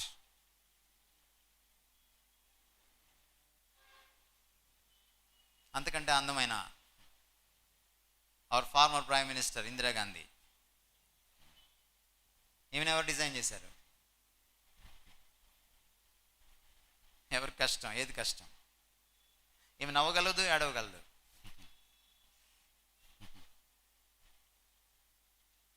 Painter అటు వెళ్ళొచ్చేటప్పటికి అక్కడ నుంచి లేచి వెళ్ళిపోగలదు కూడా. బట్ మొనాలిసా ఆ రూమ్లో ఎప్పుడు నువ్వు వచ్చినా అక్కడే ఉంటుంది. దేనికి ఎక్కువ బుర్ర కావాలి? దేనికి ఎక్కువ కళ కావాలి? మొనాలిసా పుట్టడానికే. సపోజ్ ఎవరైనా మీకు గాలివాన్లో మొనాలిసా బొమ్మ పుట్టిందంటే నమ్ముతారా? మరి గాలివాన్లో ఇందిరాగాంధీ ఎలా పుడుతుంది? జీవ పరిణామం ద్వారా నువ్వెలా వస్తావు ఉనికిలోకి? Impossible, impossible. ఇదంటే గమనించారా? కెమెరాలో అపర్చర్, లైట్ ఎక్కువైతే క్లోజ్ అవుతుంది, లైట్ తక్కువైతే ఓపెన్ అవుతుంది. ఎలా తెలిసింది ఇంత జ్ఞానం మనిషికి? Imitation, imitation. టెక్నాలజీని చూసి విరవేగక్కర్లా. All technology is nothing but the imitation of God's creation.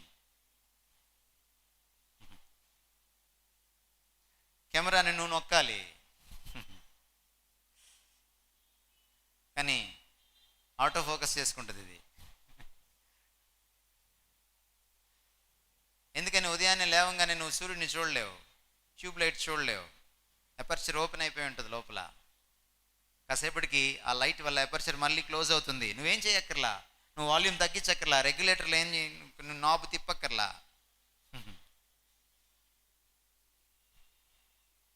Human I, ఈ రెండిట్లో ఏది కష్టం? ఐ తయారు చేయడం కష్టం. అందుకని ఒక కన్ను పోతే ఎందుకని ఇంకో కన్ను తీసుకొచ్చి బిగించలేరు? ఎందుకని?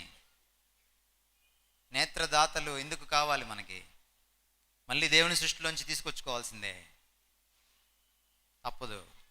నువ్వు ఒక కన్నుని సృష్టించనే లేవు, మనకంత సీన్ లేదు. క్రికెట్లో గ్రేట్ స్టార్ టైగర్ పటోడీ గుర్తున్నాడా మీకు? టైగర్ పటోడీకి ఆయన మన కెప్టెన్గా ఉన్నప్పుడు ఇండియాకి పాకిస్తాన్కి టెస్ట్ మ్యాచ్ జరిగినప్పుడు టైగర్ పటోడీ దాడి తట్టుకోలేక ఆయన అటాక్ చేయాలనుకున్నారు. అందుకని ఒక కాయిన్ పెట్టి ఆ కాయిన్ మీద నుంచి బాల్ని బౌల్ చేశారు. కన్ను పోయింది ఆయనకి. ఆ రోజుల్లో నేత్రదాతలు లేరు. టైగర్ పట్టోడి మొన్న చనిపోయేదాకా షర్మిలా ఠాగూర్ భర్త ఒక మేక కన్ను పెట్టుకున్నాడు. రాయల్ ఫ్యామిలీ నుంచి వచ్చాడు, కోట్లకు పడగలెత్తినవాడు, బట్ ఒక కన్ను సృష్టించుకోలేకపోయాడు. You can't. కెమెరా ఇందాక అడ్డు కొత్త చూసాం, ఇప్పుడు నిలువు కొత్త చూసాం. అవి కూడా నిలువు కొత్త చూడండి. ఇమిటేషన్. ఒకవేళ కెమెరా ఎవ్వరూ లేకుండా ఉనికిలోకి వచ్చింది అనేది కరెక్ట్ అయితే అప్పుడు కొంత నమ్మొచ్చు, కన్ను కూడా ఎవరు లేకుండా ఉనికిలోకి వచ్చిందేమో అని. There is a creator. దేవుడు లేడు అనడానికి వీల్లేదు. అందుకని ఇప్పుడు డార్విన్ని మీకు పరిచయం చేస్తున్నాను. ఇదే డార్విన్, దేవుడు లేడు అనడానికి పునాదులు వేసిన డార్విన్. ఐ గురించి ఏమన్నాడంటే, ఈరోజు ఐని స్టడీ చేసిన తర్వాత నాకు ఒకటి అర్థమవుతుంది, డెఫినెట్గా నా థియరీ వీడికి ఓడిపోతుందని. నేను సిగ్గు లేకుండా, భయం లేకుండా, నిస్సంకోచంగా ఒప్పుకుంటున్నాను.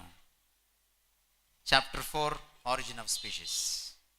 జీవ పరిణామ సిద్ధాంతం గురించి ఏ పుస్తకంలో రాశాడో ఆ పుస్తకంలోనే నా థియరీ తప్పు అని నేను కన్నును స్టడీ చేసిన తర్వాత తెలుసుకున్నాను అని డార్విన్ అన్నాడు. కానీ ఇది మీ పాఠ్య పుస్తకాల్లోకి రాదు.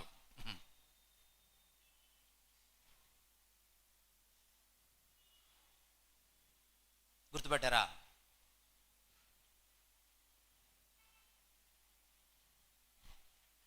ఒక చర్చ్ విండో పైన ఉన్నటువంటి డిజైన్ అది. కొన్ని చర్చెస్ విండోస్ పైన బ్యాక్గ్రౌండ్లో డిజైన్స్ ఉంటాయి. సపోజ్ మీరు పెన్ను పేపర్ తీసుకొని, రంగు పెన్సిల్లో తీసుకొని ఇది వేయాలంటే ఎంత టైం పడుతుంది మీకు?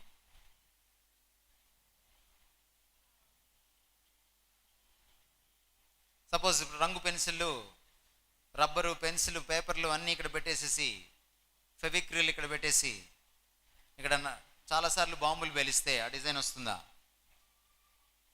రాదు. దాన్ని కాపీ చేసుకోవడానికే మీకు దాదాపు ఒక రోజు పడుతుంది పర్ఫెక్ట్గా చేయాలంటే. అప్పటికి కూడా గ్యారంటీ లేదు. నా ఇదే ఇంత కష్టమైతే ఈ డిజైన్ చూడండి. ఈ రెండిట్లో ఏ డిజైన్ కష్టం? Right side. ఆ డిజైన్ ఏంటో తెలుసా? మీ డిఎన్ఏ. ప్రతి మనిషి జీవ కణంలో ఉన్నటువంటి డిఎన్ఏ డిజైన్ అది. దాన్ని పర్ఫెక్ట్గా కాపీ కొట్టడమే కష్టం.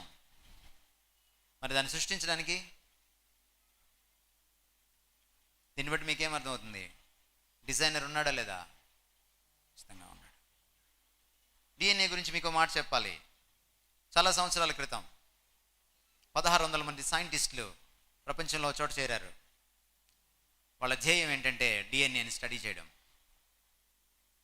డిఎన్ఏని స్టడీ చేయడానికి ఓ పెద్ద ప్రాజెక్ట్ని పెట్టుకున్నారు. 10 దేశాల నుంచి వచ్చారు, 11 యూనివర్సిటీస్ నుంచి వచ్చారు. వరల్డ్లో ఉన్న prestigious universities, top universities. 10 years కష్టపడ్డారు ఆ ప్రాజెక్ట్లో. డిఎన్ఏని 70% మాత్రమే స్టడీ చేయగలిగారు. ఎందుకంటే డిఎన్ఏలో కోడ్ లాంగ్వేజ్లో ఉంది, ATGC అనే కోడ్ లాంగ్వేజ్లో ఉంది. ఆ కోడ్ లాంగ్వేజ్ మొత్తాన్ని కానీ ఒకవేళ ఒక్క కణంలో ఉన్న ఒక్క డిఎన్ఏ ఇన్ఫర్మేషన్ని మనం కానీ ట్రాన్స్లేట్ చేస్తే ఇంగ్లీష్లోకి, ఎన్సైక్లోపీడియా బ్రిటానికా అంత పుస్తకం ఒకవేళ చేయాలనుకుంటే 20 మిలియన్ పేజీలు అవుతుంది. అంటే 2 కోట్ల పేజీలు అవుతుంది. 10 years కష్టపడితే 70% మాత్రమే చదవగలిగారు. జీనోమ్ కోడ్ ప్రాజెక్ట్ 70% మాత్రమే సక్సెస్ అయింది. నా ప్రశ్న ఏంటంటే, డిఎన్ఏని చదవడానికి 1600 టాప్ సైంటిస్టులు కావలిస్తే ప్రపంచంలో డిఎన్ఏని సృష్టించడానికి ఎంత పెద్ద సైంటిస్ట్ కావాలి?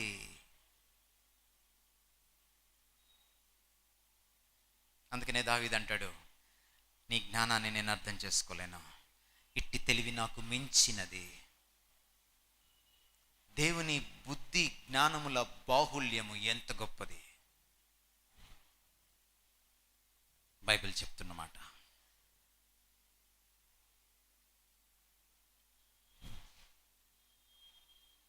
Now let me go back to the first one. Now it's a GIF animation. ఇది అందరు చేయగలరా? జిఫ్ ఎవరు నేర్చుకుంటారా యానిమేషను? వాళ్ళే చేయగలరు, రైట్? నా ఎవరు లేకుండా ఇది సాధ్యమా? ఇది చూసేనే మనకి చాలా ఎగ్జైటింగ్గా ఉంది కదా. ఒరిజినల్ ఎలా ఉంటుంది?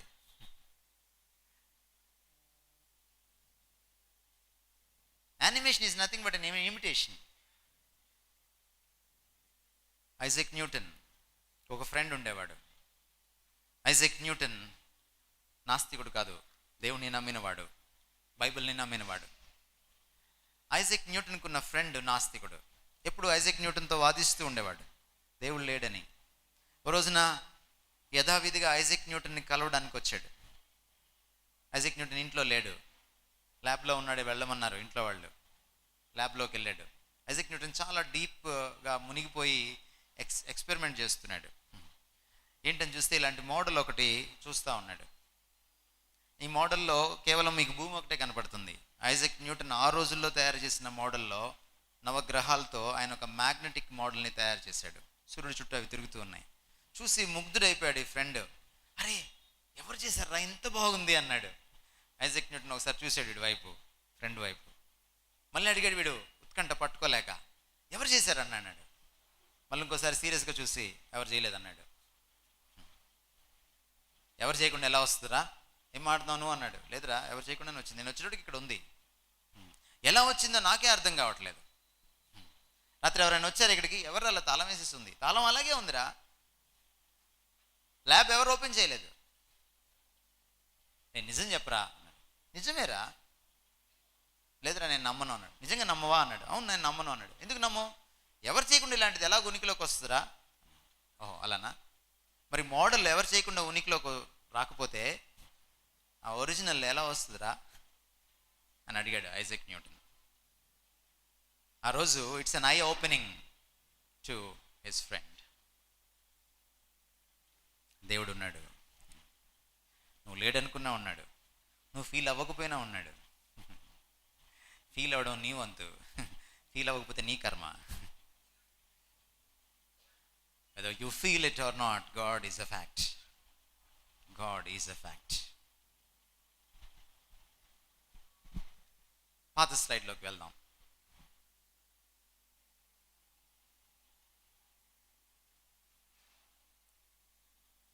అక్కడ తమ్ముడు కింద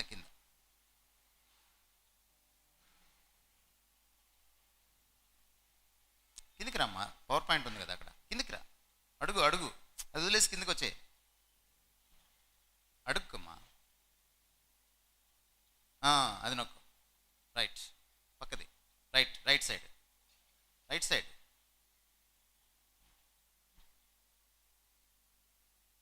రైట్. Thank you. రైట్. ఈ ప్రపంచంలో ఉన్న మిల్కీ వే గ్యాలక్సీని మీరు చూస్తే, if the Milky Way galaxy we are living in is too large or too small, life is not possible. దాని సైజ్ మారిందనుకోండి, ఒకవేళ ఈరోజు భూమి మీద లైఫ్ పాసిబుల్ కాదు. భూమి మీద లైఫ్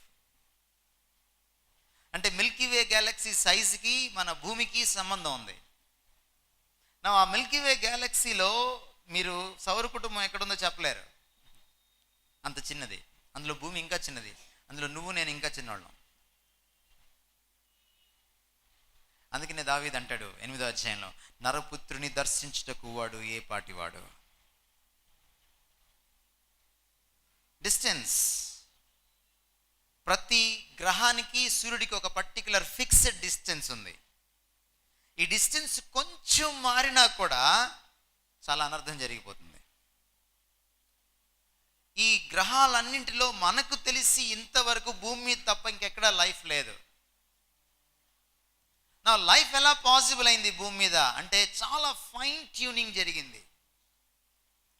ఒకటి పక్కన 0 పెడితే 10 అవుతుంది, ఇందాక చెప్పాను నేను. 2 పెడితే 2 సున్నాలు పెడితే 100 అవుతుంది, దాన్ని 10 స్క్వేర్ అనుకోవచ్చు. 3 పెడితే 10 క్యూబ్ అనుకోవచ్చు. ఒకవేళ ఒకటి పక్కన 53 సున్నాలు పెడితే 10⁻53 అవుతుంది. అంత పెద్ద సంఖ్యతో ఒక సెంటీమీటర్ని డివైడ్ చేస్తే, విభాగిస్తే, సపోజ్ సెంటీమీటర్ని 1 సున్నా ఉన్న 10తో డివైడ్ చేస్తే మిల్లీమీటర్ అవుతుంది. 2 సున్నాలు ఉన్న 100తో డివైడ్ చేస్తే మిల్లీమీటర్లో మైక్రో మిల్లీమీటర్ అవుతుంది. అలా కాకుండా ఒకటి పక్కన 53 సున్నాలు పెట్టి ఒక సెంటీమీటర్ని డివైడ్ చేస్తే మీకు ఊహించినంత చిన్నది అవుతుంది సెంటీమీటర్.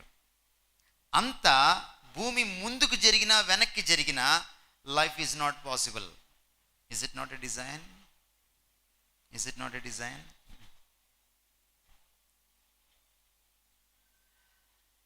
మనం పీల్చేటువంటి గాలిలో రకరకాల వాయువులు ఉంటాయి, గ్యాసెస్ ఉంటాయి. ఆక్సిజన్ ఒకటి 21% ఉంటుంది ఆక్సిజన్. ఒకవేళ ఆక్సిజన్ 25% అయిందనుకోండి, మీరు చేతులు ఇలా అంటే కాలిపోతుంది.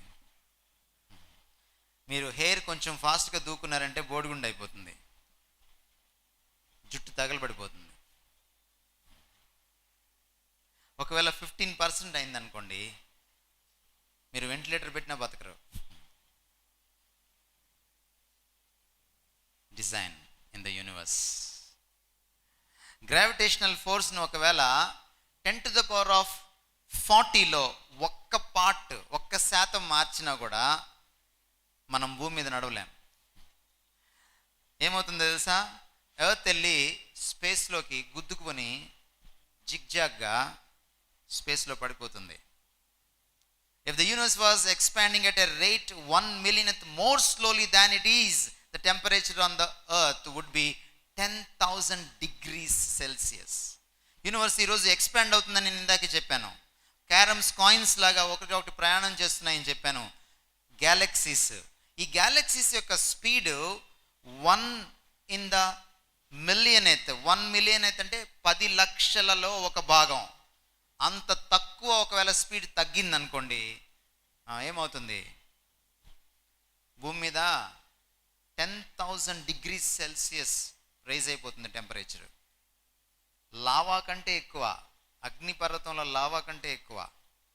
అగ్నిపర్వతంలో లావా వచ్చి ఒకవేళ మీ చేయి మీద పెడితే చేయి అక్కడ కట్ అయిపోతుంది. దాని కనీసం ఇంకొక 5 times ఎక్కువ.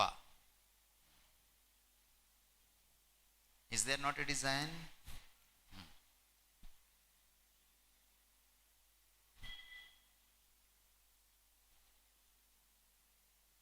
అందుకనే స్టీవెన్ హాకింగ్స్ దేవుడు లేడని పుస్తకాలు రాసిన ఈయన అమెరికన్ టెలివిజన్కి ఇచ్చిన ఇంటర్వ్యూలో 1989 జూలై 21న ఏబీసీ న్యూస్ ఛానల్కి ఇచ్చినటువంటి ఇంటర్వ్యూలో 2020 ప్రోగ్రాంలో ఆయన అన్న మాటలు, it is difficult to discuss the beginning of the universe without mentioning the concept of God.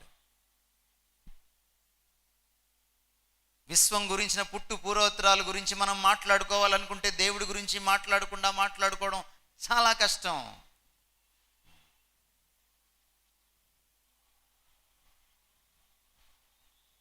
నా ఒకవేళ ఈ దేవుడు నిజంగా మీ సృష్టికర్త అయితే, I want to pose you a question.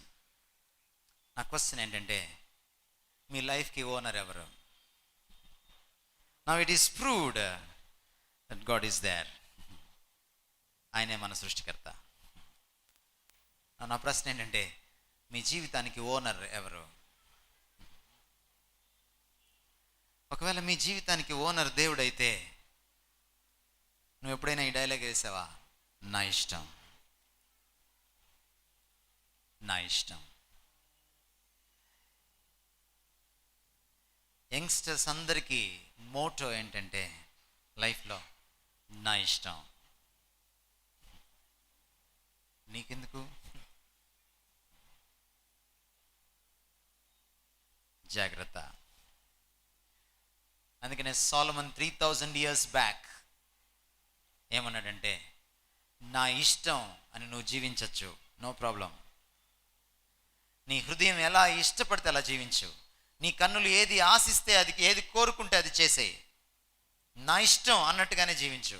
But ఒక్క విషయం మాత్రం గుర్తుపెట్టుకో, వన్ డే నీ సృష్టికర్త అయినా, నీ జీవితానికి కర్త అయినా ఈయనకి నువ్వు లెక్క అప్పు చెప్పాలి. ఎందుకంటే నువ్వు నీ లైఫ్కి మేనేజరే, ఓనర్ కాదు. అందుకని నువ్వు ఆత్మహత్య చేసుకోవడానికి వీల్లేదు. అందుకే ఆత్మహత్య చేసుకోవడానికి వీల్లేదు. ఆత్మహత్య చేసుకునే వాళ్ళకి ఒక బ్యాడ్ న్యూస్, ఇక్కడ తప్పించుకుందామని వెళ్ళిపోతారేమో మీరు, అక్కడ పట్టుకుంటాడు మిమ్మల్ని. అక్కడ ఆత్మహత్య చేసుకోలేవు, రెండోసారి ఆత్మహత్య కుదరదు. నీ ఆత్మహత్యకు నువ్వు లెక్క చెప్పాల్సిందే.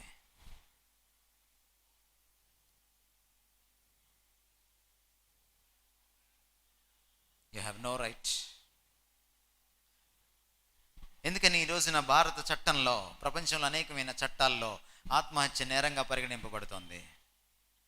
ఒకవేళ పొరపాటున మీరు ఆత్మహత్య చేసుకుని పొరపాటున మీరు బతికారనుకోండి, మీ దురదృష్టం, పోలీస్ స్టేషన్కి వెళ్ళాలి. ఎందుకని? నేరం. ఎందుకు నేరం? నీకు ఆ హక్కు లేదు. You are not the owner of your life.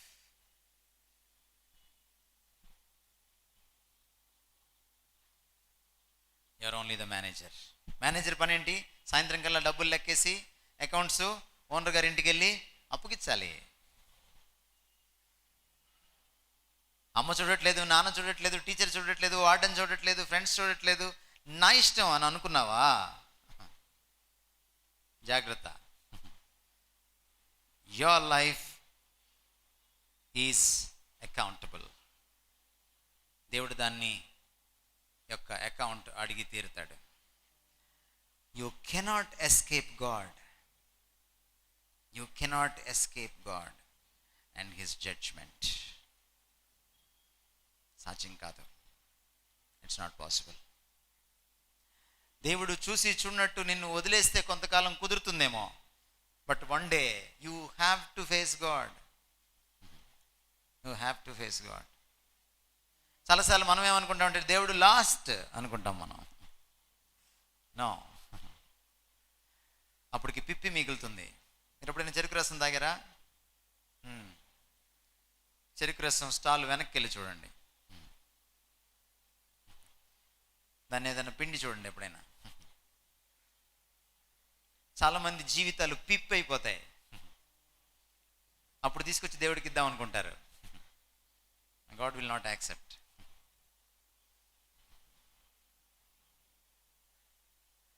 అందుకనే మనం దేవుడి వైపు తిరగాల్సిందే, ఇంకా యవ్వనంలో ఉన్నప్పుడే. బాగుంటుంది, నా ఇష్టం వచ్చినట్టుగా జీవించేటప్పుడు బాగుంటుంది. కానీ ఆ తర్వాత మ్యూజిక్ ఉంటుంది, ఆ తర్వాత స్టార్ట్ అవుతుంది. అందుకని సిఎస్ లూయిస్ ఏమంటాడంటే, నరకంలో ఒకే ఒక పాట పాడతారంట. మీరు ఇందాక చాలా పాటలు పాడారు కదా ఇక్కడ, కానీ నరకంలో ఒకే ఒక పాట పాడతారంట, నా ఇష్టం అనే పాట. I did it my way. Yesu ప్రభు చాలా అద్భుతమైన model. In every way he is my hero. ఆయన తన లైఫ్లో నా ఇష్టం అని చెప్పగలడు, బికాస్ హీఈస్ గాడ్. ఈ ప్రపంచంలో నా ఇష్టం అని చెప్పగలిగిన ఒకే ఒక దమ్మున్నవాడు గాడ్. బట్ ఆ దేవుడు మీకోసం నా కోసం ఈ లోకంలోకి వచ్చినప్పుడు, ద లాస్ట్ ప్రేయర్ గెత్సెమనేలో, నా ఇష్టం కాదు నీ ఇష్టం అని చెప్పాడు. మోడల్. నా ఇష్టం కాదు నీ ఇష్టం అని దేవుని ఇష్టానికి, తన ఇష్టాన్ని సబ్మిట్ చేశాడు. మరణాన్ని గెలిచాడు. Note this point. When you submit your will to the will of God, you can conquer the world. నీ చిత్తాన్ని దేవుని చిత్తానికి నువ్వు లోబర్చినప్పుడు, నా ఇష్టం కాదు నీ ఇష్టమైన నువ్వు సబ్మిట్ అయినప్పుడు, you can conquer the world. ప్రపంచాన్ని జయించవచ్చు. లేదు నా ఇష్టం అని చెప్పి మీరు అనుకోండి, మిమ్మల్ని మీరు కూడా జయించుకోలేరు ఒక రోజున. నా ఇష్టం అని సిగరెట్ తాగండి, మానేయలేరు. అందుకని శ్రీశ్రీ అన్నాడు, సిగరెట్ మానేయడం చాలా తేలిక, ఎందుకంటే నేను చాలాసార్లు మానేశాను అన్నాడు. You can't.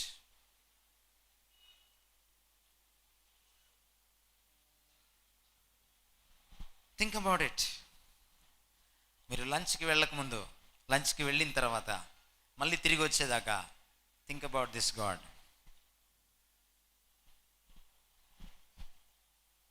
Now my time is up. ఈ సైంటిఫిక్ గాడ్ని బైబిల్ పరిచయం చేసింది. నేను ఒక 5 minutes తీసుకొని ముగిస్తాను. Now why should you read Bible? ఈ దేవుణ్ణి పరిచయం చేసుకోవడానికి బైబిల్ చదవాలి. స్టీఫెన్ హాకింగ్స్ని చదివితే కంక్లూజన్ ఎలా ఉంటుంది? ఏమో దేవుడు ఉన్నాడేమో, ఆయన గురించి మాట్లాడకుండా యూనివర్స్ గురించి మాట్లాడలేకపోతున్నాను. There is no certainty. But you read the Bible, you will meet God. మీకు విషయం చెప్పనా, బైబిల్ యొక్క బ్లెస్సింగ్ ఏంటో? ఈ ప్రపంచంలో అద్భుతమైనటువంటి సైన్స్, మోడర్న్ సైన్స్, దానికంటే ముందు అరిస్టాటిలియన్ సైన్స్ ఎక్కడి నుంచి వచ్చిందో తెలుసా? వెస్ట్ నుంచి ఈస్ట్కి వచ్చింది. ఈస్ట్ నుంచి వెస్ట్కి వెళ్ళలేదు. ఈరోజు మీరు వాడే పెన్ వెస్టర్న్ కంట్రీస్ది, ఇండియాది కాదు. టెక్నాలజీ. మీరు తలకి క్లిప్పులు పెట్టుకున్నారు కదా, ఇండియన్ టెక్నాలజీ కాదు. కళ్ళద్దాలు వేసుకున్నారు కదా చాలామంది, ఇండియన్ టెక్నాలజీ కాదు. మీకు పళ్ళు ఎత్తుగా ఉంటే క్లిప్లు వేయించుకుంటారు కదా, ఇండియన్ టెక్నాలజీ కానే కాదు. చేతికి వాచ్ పెట్టుకున్నారు కదా, ఇండియన్ టెక్నాలజీ కాదు.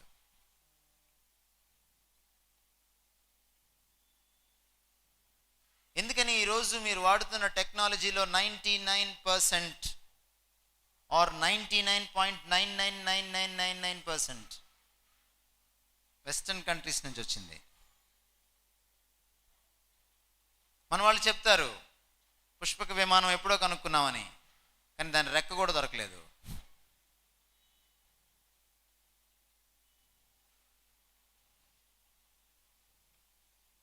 ఎందుకని? ఎవరెస్ట్ ఎక్కడుంది? ఎవరెస్ట్?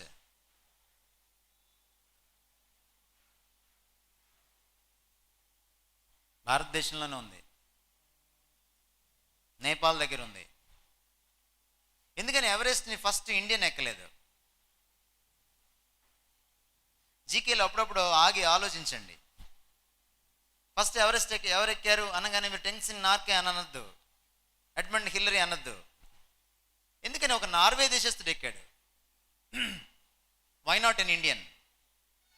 ఒక నేపాలీ ఎందుకు ఎక్కలేదు? వాడి దగ్గరే ఉంటుంది కదా.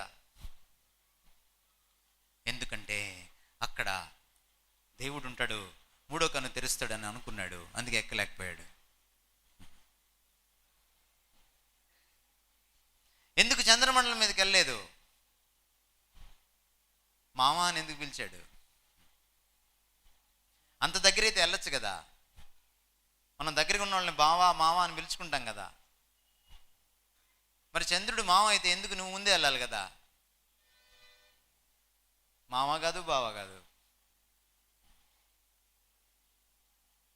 కారణం ఏంటంటే ఈ పుస్తకం ఇక్కడికి లేటుగా వచ్చింది. అదే కారణం. వచ్చే సమయానికి ప్రకృతిని పూజిస్తూ ఉన్నాం, అందుకని మనం ప్రకృతిని జయించలేకపోయాం. నువ్వు దేన్నైతే పూజిస్తావో దాన్ని జయించలేవు. సచిన్ టెండూల్కర్ ఫ్యాన్ సచిన్ టెండూల్కర్ కంటే గొప్పవాడు కాలేడు. చిరంజీవి ఫ్యాన్ చిరంజీవి కంటే గొప్పవాడు కాలేడు. మహేష్ బాబు ఫ్యాన్ మహేష్ బాబు కంటే గొప్పవాడు కాలేడు. చంద్రుడిని పూజిస్తే చంద్రుడిని నువ్వు ఎక్కలేవు. That's all. మొట్టమొదటిసారి చంద్రమండలం మీదకి నీళ్ళు ఆర్మ్స్ట్రాంగ్ బృందం వెళ్ళినప్పుడు ఏం చేశారో తెలుసా? ఫస్ట్ జెండా పాతారు. నెక్స్ట్ ఏం చేశారో తెలుసా? బైబిల్ ఓపెన్ చేసి ఫస్ట్ పేజీ చదివారు. అది ఎంత దేవుడు భూమి ఆకాశంలో సృజించను. కింద టెలివిజన్లో వచ్చింది. It's a history. It's a history. You know why? ఎందుకు చదివారో తెలుసా మీకు? బైబిలే వాళ్ళని అక్కడికి తీసుకెళ్ళింది. I will explain that link and close. ఈరోజు మోడర్న్ సైన్స్కి పునాదులు వేసినటువంటి సైంటిస్టుల్లో 14 మంది నాస్తికులు కాదు, ఆస్తికులు. 12 మంది ఉంటే వాళ్ళందరూ ఆస్తికులే, దేవుని నమ్మిన వాళ్ళే. ఆ దేవుని నమ్మిన వాళ్ళల్లో అందరూ బైబిల్ని నమ్మిన వాళ్ళే, ఇంక్లూడింగ్ ఆల్బర్ట్ ఐన్స్టీన్. కొందరు పేర్లు మీకు పరిచయం చేస్తాను. మైకిల్ ఫారడే పేరు విన్నారా? Is a Bible believer. John Maxwell పేరు విన్నారా? Is a Bible believer. Robert Charles గుర్తున్నాడా? Is a Bible believer. Charles Boyle's గుర్తున్నాడా? Is a Bible believer. Modern సైన్స్కి పునాదులు వేసినటువంటి సైంటిస్టులు, they are all Bible believers. Copernicus గుర్తున్నాడా? గెలీలియో గుర్తున్నాడా? Bible believers. మీరు ఈ కథ చదివి ఉంటారు సోషల్ స్టడీస్లో చిన్నప్పుడు. గెలీలియో భూమి చుట్టూ సూర్యుడు తిరగట్లేదు, సూర్యుడి చుట్టూ భూమి తిరుగుతుంది అని చెబితే చర్చి ఫాదర్స్, మత గురువులు ఆయన్ని జైల్లో పెట్టి హింసించారు. కాబట్టి బైబిల్ సైన్స్కి వ్యతిరేకం అని అనుకోవచ్చేమో మీరు, పొరపాటు. ఆ చర్చి ఫాదర్స్లో చాలామంది గెలీలియోకి హెల్ప్ చేశారు. ఆ సంగతి సోషల్ స్టడీస్ పుస్తకంలో రాయలేదు. చర్చి ఫాదర్స్ జైల్లో పెడితే ఆ రోజుల్లో 2 వర్గాలు ఉండేవి. సూర్యుడి చుట్టూ తిరుగుతున్నటువంటి భూమి అని నమ్మే ఒక వర్గం, భూమి చుట్టూ తిరుగుతున్నాడు సూర్యుడు అని నమ్మే ఇంకొక వర్గం. హీలియోసెంట్రిక్ యూనివర్స్ అనే ఒకళ్ళు, జియోసెంట్రిక్ యూనివర్స్ అనే ఒకళ్ళు. Heliocentric universe is a scientific idea అని గట్టిగా వాదించాడు గలీలియో. జైల్లో పెడితే ఏం చేశాడు తెలుసా? ఆయన జైల్లో బైబిల్ చదువుకున్నాడు. గలీలియోని అడిగారు, నీకు ఎలా తెలిసింది ఈ ఐడియా? భూమి చుట్టూ సూర్యుడు తిరగట్లేదు, సూర్యుడు చుట్టూ భూమి తిరుగుతున్నాడు. పరిశోధించాను. పరిశోధించాలని నీకు ఎందుకు అనిపించింది? What is your inspiration? Bible. ఎలా తెలిసింది? రోమాపత్రిక 1వ అధ్యాయం, ముఖ్యంగా 19-20 వచనాలు. సృష్టిలోని వస్తువులను ఆలోచించటం వలన దేవుని నిత్య శక్తి, అదృశ్య లక్షణాలు తేటపడుచున్నాయి. ఒకవేళ క్రియేటర్ని అర్థం చేసుకోవాలనుకుంటే క్రియేషన్ని స్టడీ చేయాలి, ఆలోచించాలి. ఫీల్ అయితే సరిపోదు, థింక్ చేయాలి, స్టడీ చేయాలి, లాజికల్గా స్టడీ చేయాలి, మైండ్ని అప్లై చేసి స్టడీ చేయాలని నాకు అర్థమైంది. Then I started studying the universe. బైబిల్లో ఒక పేజీ నన్ను ఇన్స్పైర్ చేసింది. ఆధునిక విజ్ఞాన శాస్త్రం ఎలా పుట్టిందో మీకు తెలుసా? దాదాపు 15-16 శతాబ్దాల్లో పుట్టింది. దానికి ఫాదర్ ఎవరో తెలుసా? GK question. The father of modern science, Francis Bacon. Method of ఇండక్షన్ని మొట్టమొదటిసారి సైన్స్లో అప్లై చేసిన వాడు. ఫ్రాన్సిస్ బేకన్ అడిగారు, ఎలా ఇంత పెద్ద మేధావి అయ్యావు నువ్వు? బైబిల్లో మొదటి పేజీ, ఆదికాండం 1వ అధ్యాయం.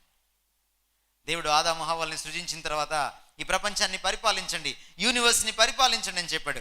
ఎలా పరిపాలించాలి దాన్ని తెలుసుకోకుండా? పరిపాలించాలంటే పరిపాలించే కెపాసిటీ నాలో ఉందన్నమాట. పరిపాలించే కెపాసిటీ నాలో ఉందంటే స్టడీ చేసే కెపాసిటీ కూడా నాలో ఉందన్నమాట. యూనివర్స్ని స్టడీ చేయకుండా, నాలెడ్జ్ లేకుండా పరిపాలించలేను. ఎక్కడ నాలెడ్జ్ ఉండదు అక్కడ పరిపాలన కుదరదు. Therefore let me have knowledge about universe. Inspired from the holy scriptures. ఆ బైబిల్ని మీరు ఎన్నిసార్లు చదువుతారు? మీరు ఎలా చదువుతారు?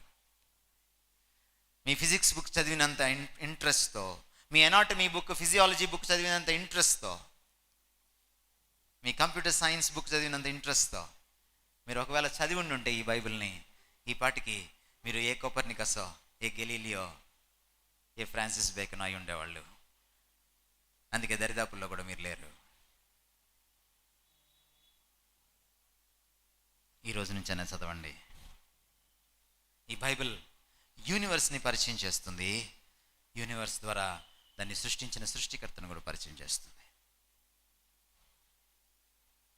ఎప్పుడైతే సృష్టికర్త అర్థమవుతాడో సృష్టి అర్థమవుతుంది. సృష్టిలో నువ్వు అర్థమవుతావు, నీ జీవితం అర్థమవుతుంది. To know God is the key to the meaning of life. జీవితంలో పరమార్థం తెలుసుకోవాలంటే, నిండుదనం రావాలంటే, జీవితాన్ని ఎంజాయ్ చేయాలంటే దేవుణ్ణి తెలుసుకోవాలి. యంగ్స్టర్స్ మోటో ఏంటి? Enjoy life. తెలుగులో ఒకవేళ ట్రాన్స్లేషన్ చేస్తే జీవితాన్ని పండగ చేసుకో. రైట్? జీవితం ఏంటి తెలుసుకోకుండా పండగ ఎలా చేసుకుంటావు? జీవితాన్ని తెలుసుకోకుండా పండుగ చేసుకోవాలనుకుంటే ఎండగా మిగులుతుంది. నిజంగా జీవితాన్ని పండుగ చేసుకోవడం నీ మోటో అయితే నువ్వు జీవితాన్ని తెలుసుకోవాలి. దేర్ఫోర్ జీవితానికి కర్త అయిన దేవుడిని తెలుసుకోవాలి. అందుకనే while you are still young remember your creator. నువ్వు ఇంకా యవ్వనంగానే ఉండంగానే నీ సృష్టికర్తను నువ్వు తెలుసుకోవాలి. Read Bible. అది నీ సృష్టికర్తను నీకు పరిచయం చేస్తుంది. తత్ఫలితంగా నువ్వెవరో నీకు తెలుస్తుంది. నీకేం కావాలో నీకు అర్థమవుతుంది. నీ భవిష్యత్తు ఏంటో నీకు అర్థమవుతుంది. తలలు వంచండి, ప్రార్థన చేసుకుందాం. Then will discuss for lunch. మా ప్రేమ కలిగిన తండ్రి, నీ పాదాలకు వందనాలు. నువ్వు ఉన్నావని గుర్తించడానికి, అనుభవించకుండానే అర్థం చేసుకోవడానికి, మెథడ్ ఆఫ్ ఇండక్షన్తో, నాలెడ్జ్ తోటి, లాజికల్గా, సైంటిఫికల్గా, ఎవిడెన్సెస్తో నిన్ను అర్థం చేసుకోవడానికి మీరు మాకు ఇచ్చినటువంటి గొప్ప భాగ్యాన్ని బట్టి మీకు వందనాలు. యూనివర్స్లో ఈ రోజున దేవుడు లేడనే స్టేట్మెంట్ ఇవ్వలేనిది, సాధ్యం కానిది. కానీ దేవుడు ఉన్నాడన్న స్టేట్మెంట్ని మేము నాయన రొమ్ము విరుచుకొని చెప్పగలం, గుండె ధైర్యంతో చెప్పగలం, బల్ల గుద్ది చెప్పగలం. Lord, we can talk straight. కళ్ళల్లోకి సూటిగా చెప్పగలం. Yes Lord, you are there. నువ్వు అక్కడ ఉన్నావు కాబట్టి మేము ఇక్కడ ఉన్నాం తండ్రి. నువ్వు లేకపోతే మేము లేము. The whole life depends on you. నీ యందు మేము చెల్లిస్తున్నాం, నీ యందు మేము జీవిస్తున్నాం, నీ యందు మేము ఉనికి కలిగి ఉన్నాం. నేను ఈ యంగ్స్టర్స్ తండ్రి, నేను తెలుసుకోవడానికి కృప చూపించండి. ఈరోజంతా మీరు వాళ్ళతో ఉండండి తండ్రి. విసుగు విరామం లేకుండా నీ గురించి ఆలోచన చేయడానికి, అధ్యయనం చేయడానికి, లోతుగా ఆలోచించడానికి, పరిశీలన చేయడానికి, పరిశోధించడానికి కృప చూపించండి. As they discuss for lunch, even during the lunch time నీ గురించి వాళ్ళు ఆలోచించడానికి, రిఫ్లెక్ట్ చేసుకోవడానికి కృప చూపించండి. మమ్మల్ని మీ చేతుల్లో పెట్టుకుంటూ నీకు వేణోళ్ళ స్తుతి, కృతజ్ఞత తెలియజేసుకుంటూ యేసుక్రీస్తు వారి మహాప్రశస్తమైన నామమున వేడుకుంటున్నాం తండ్రి. ఆమేన్.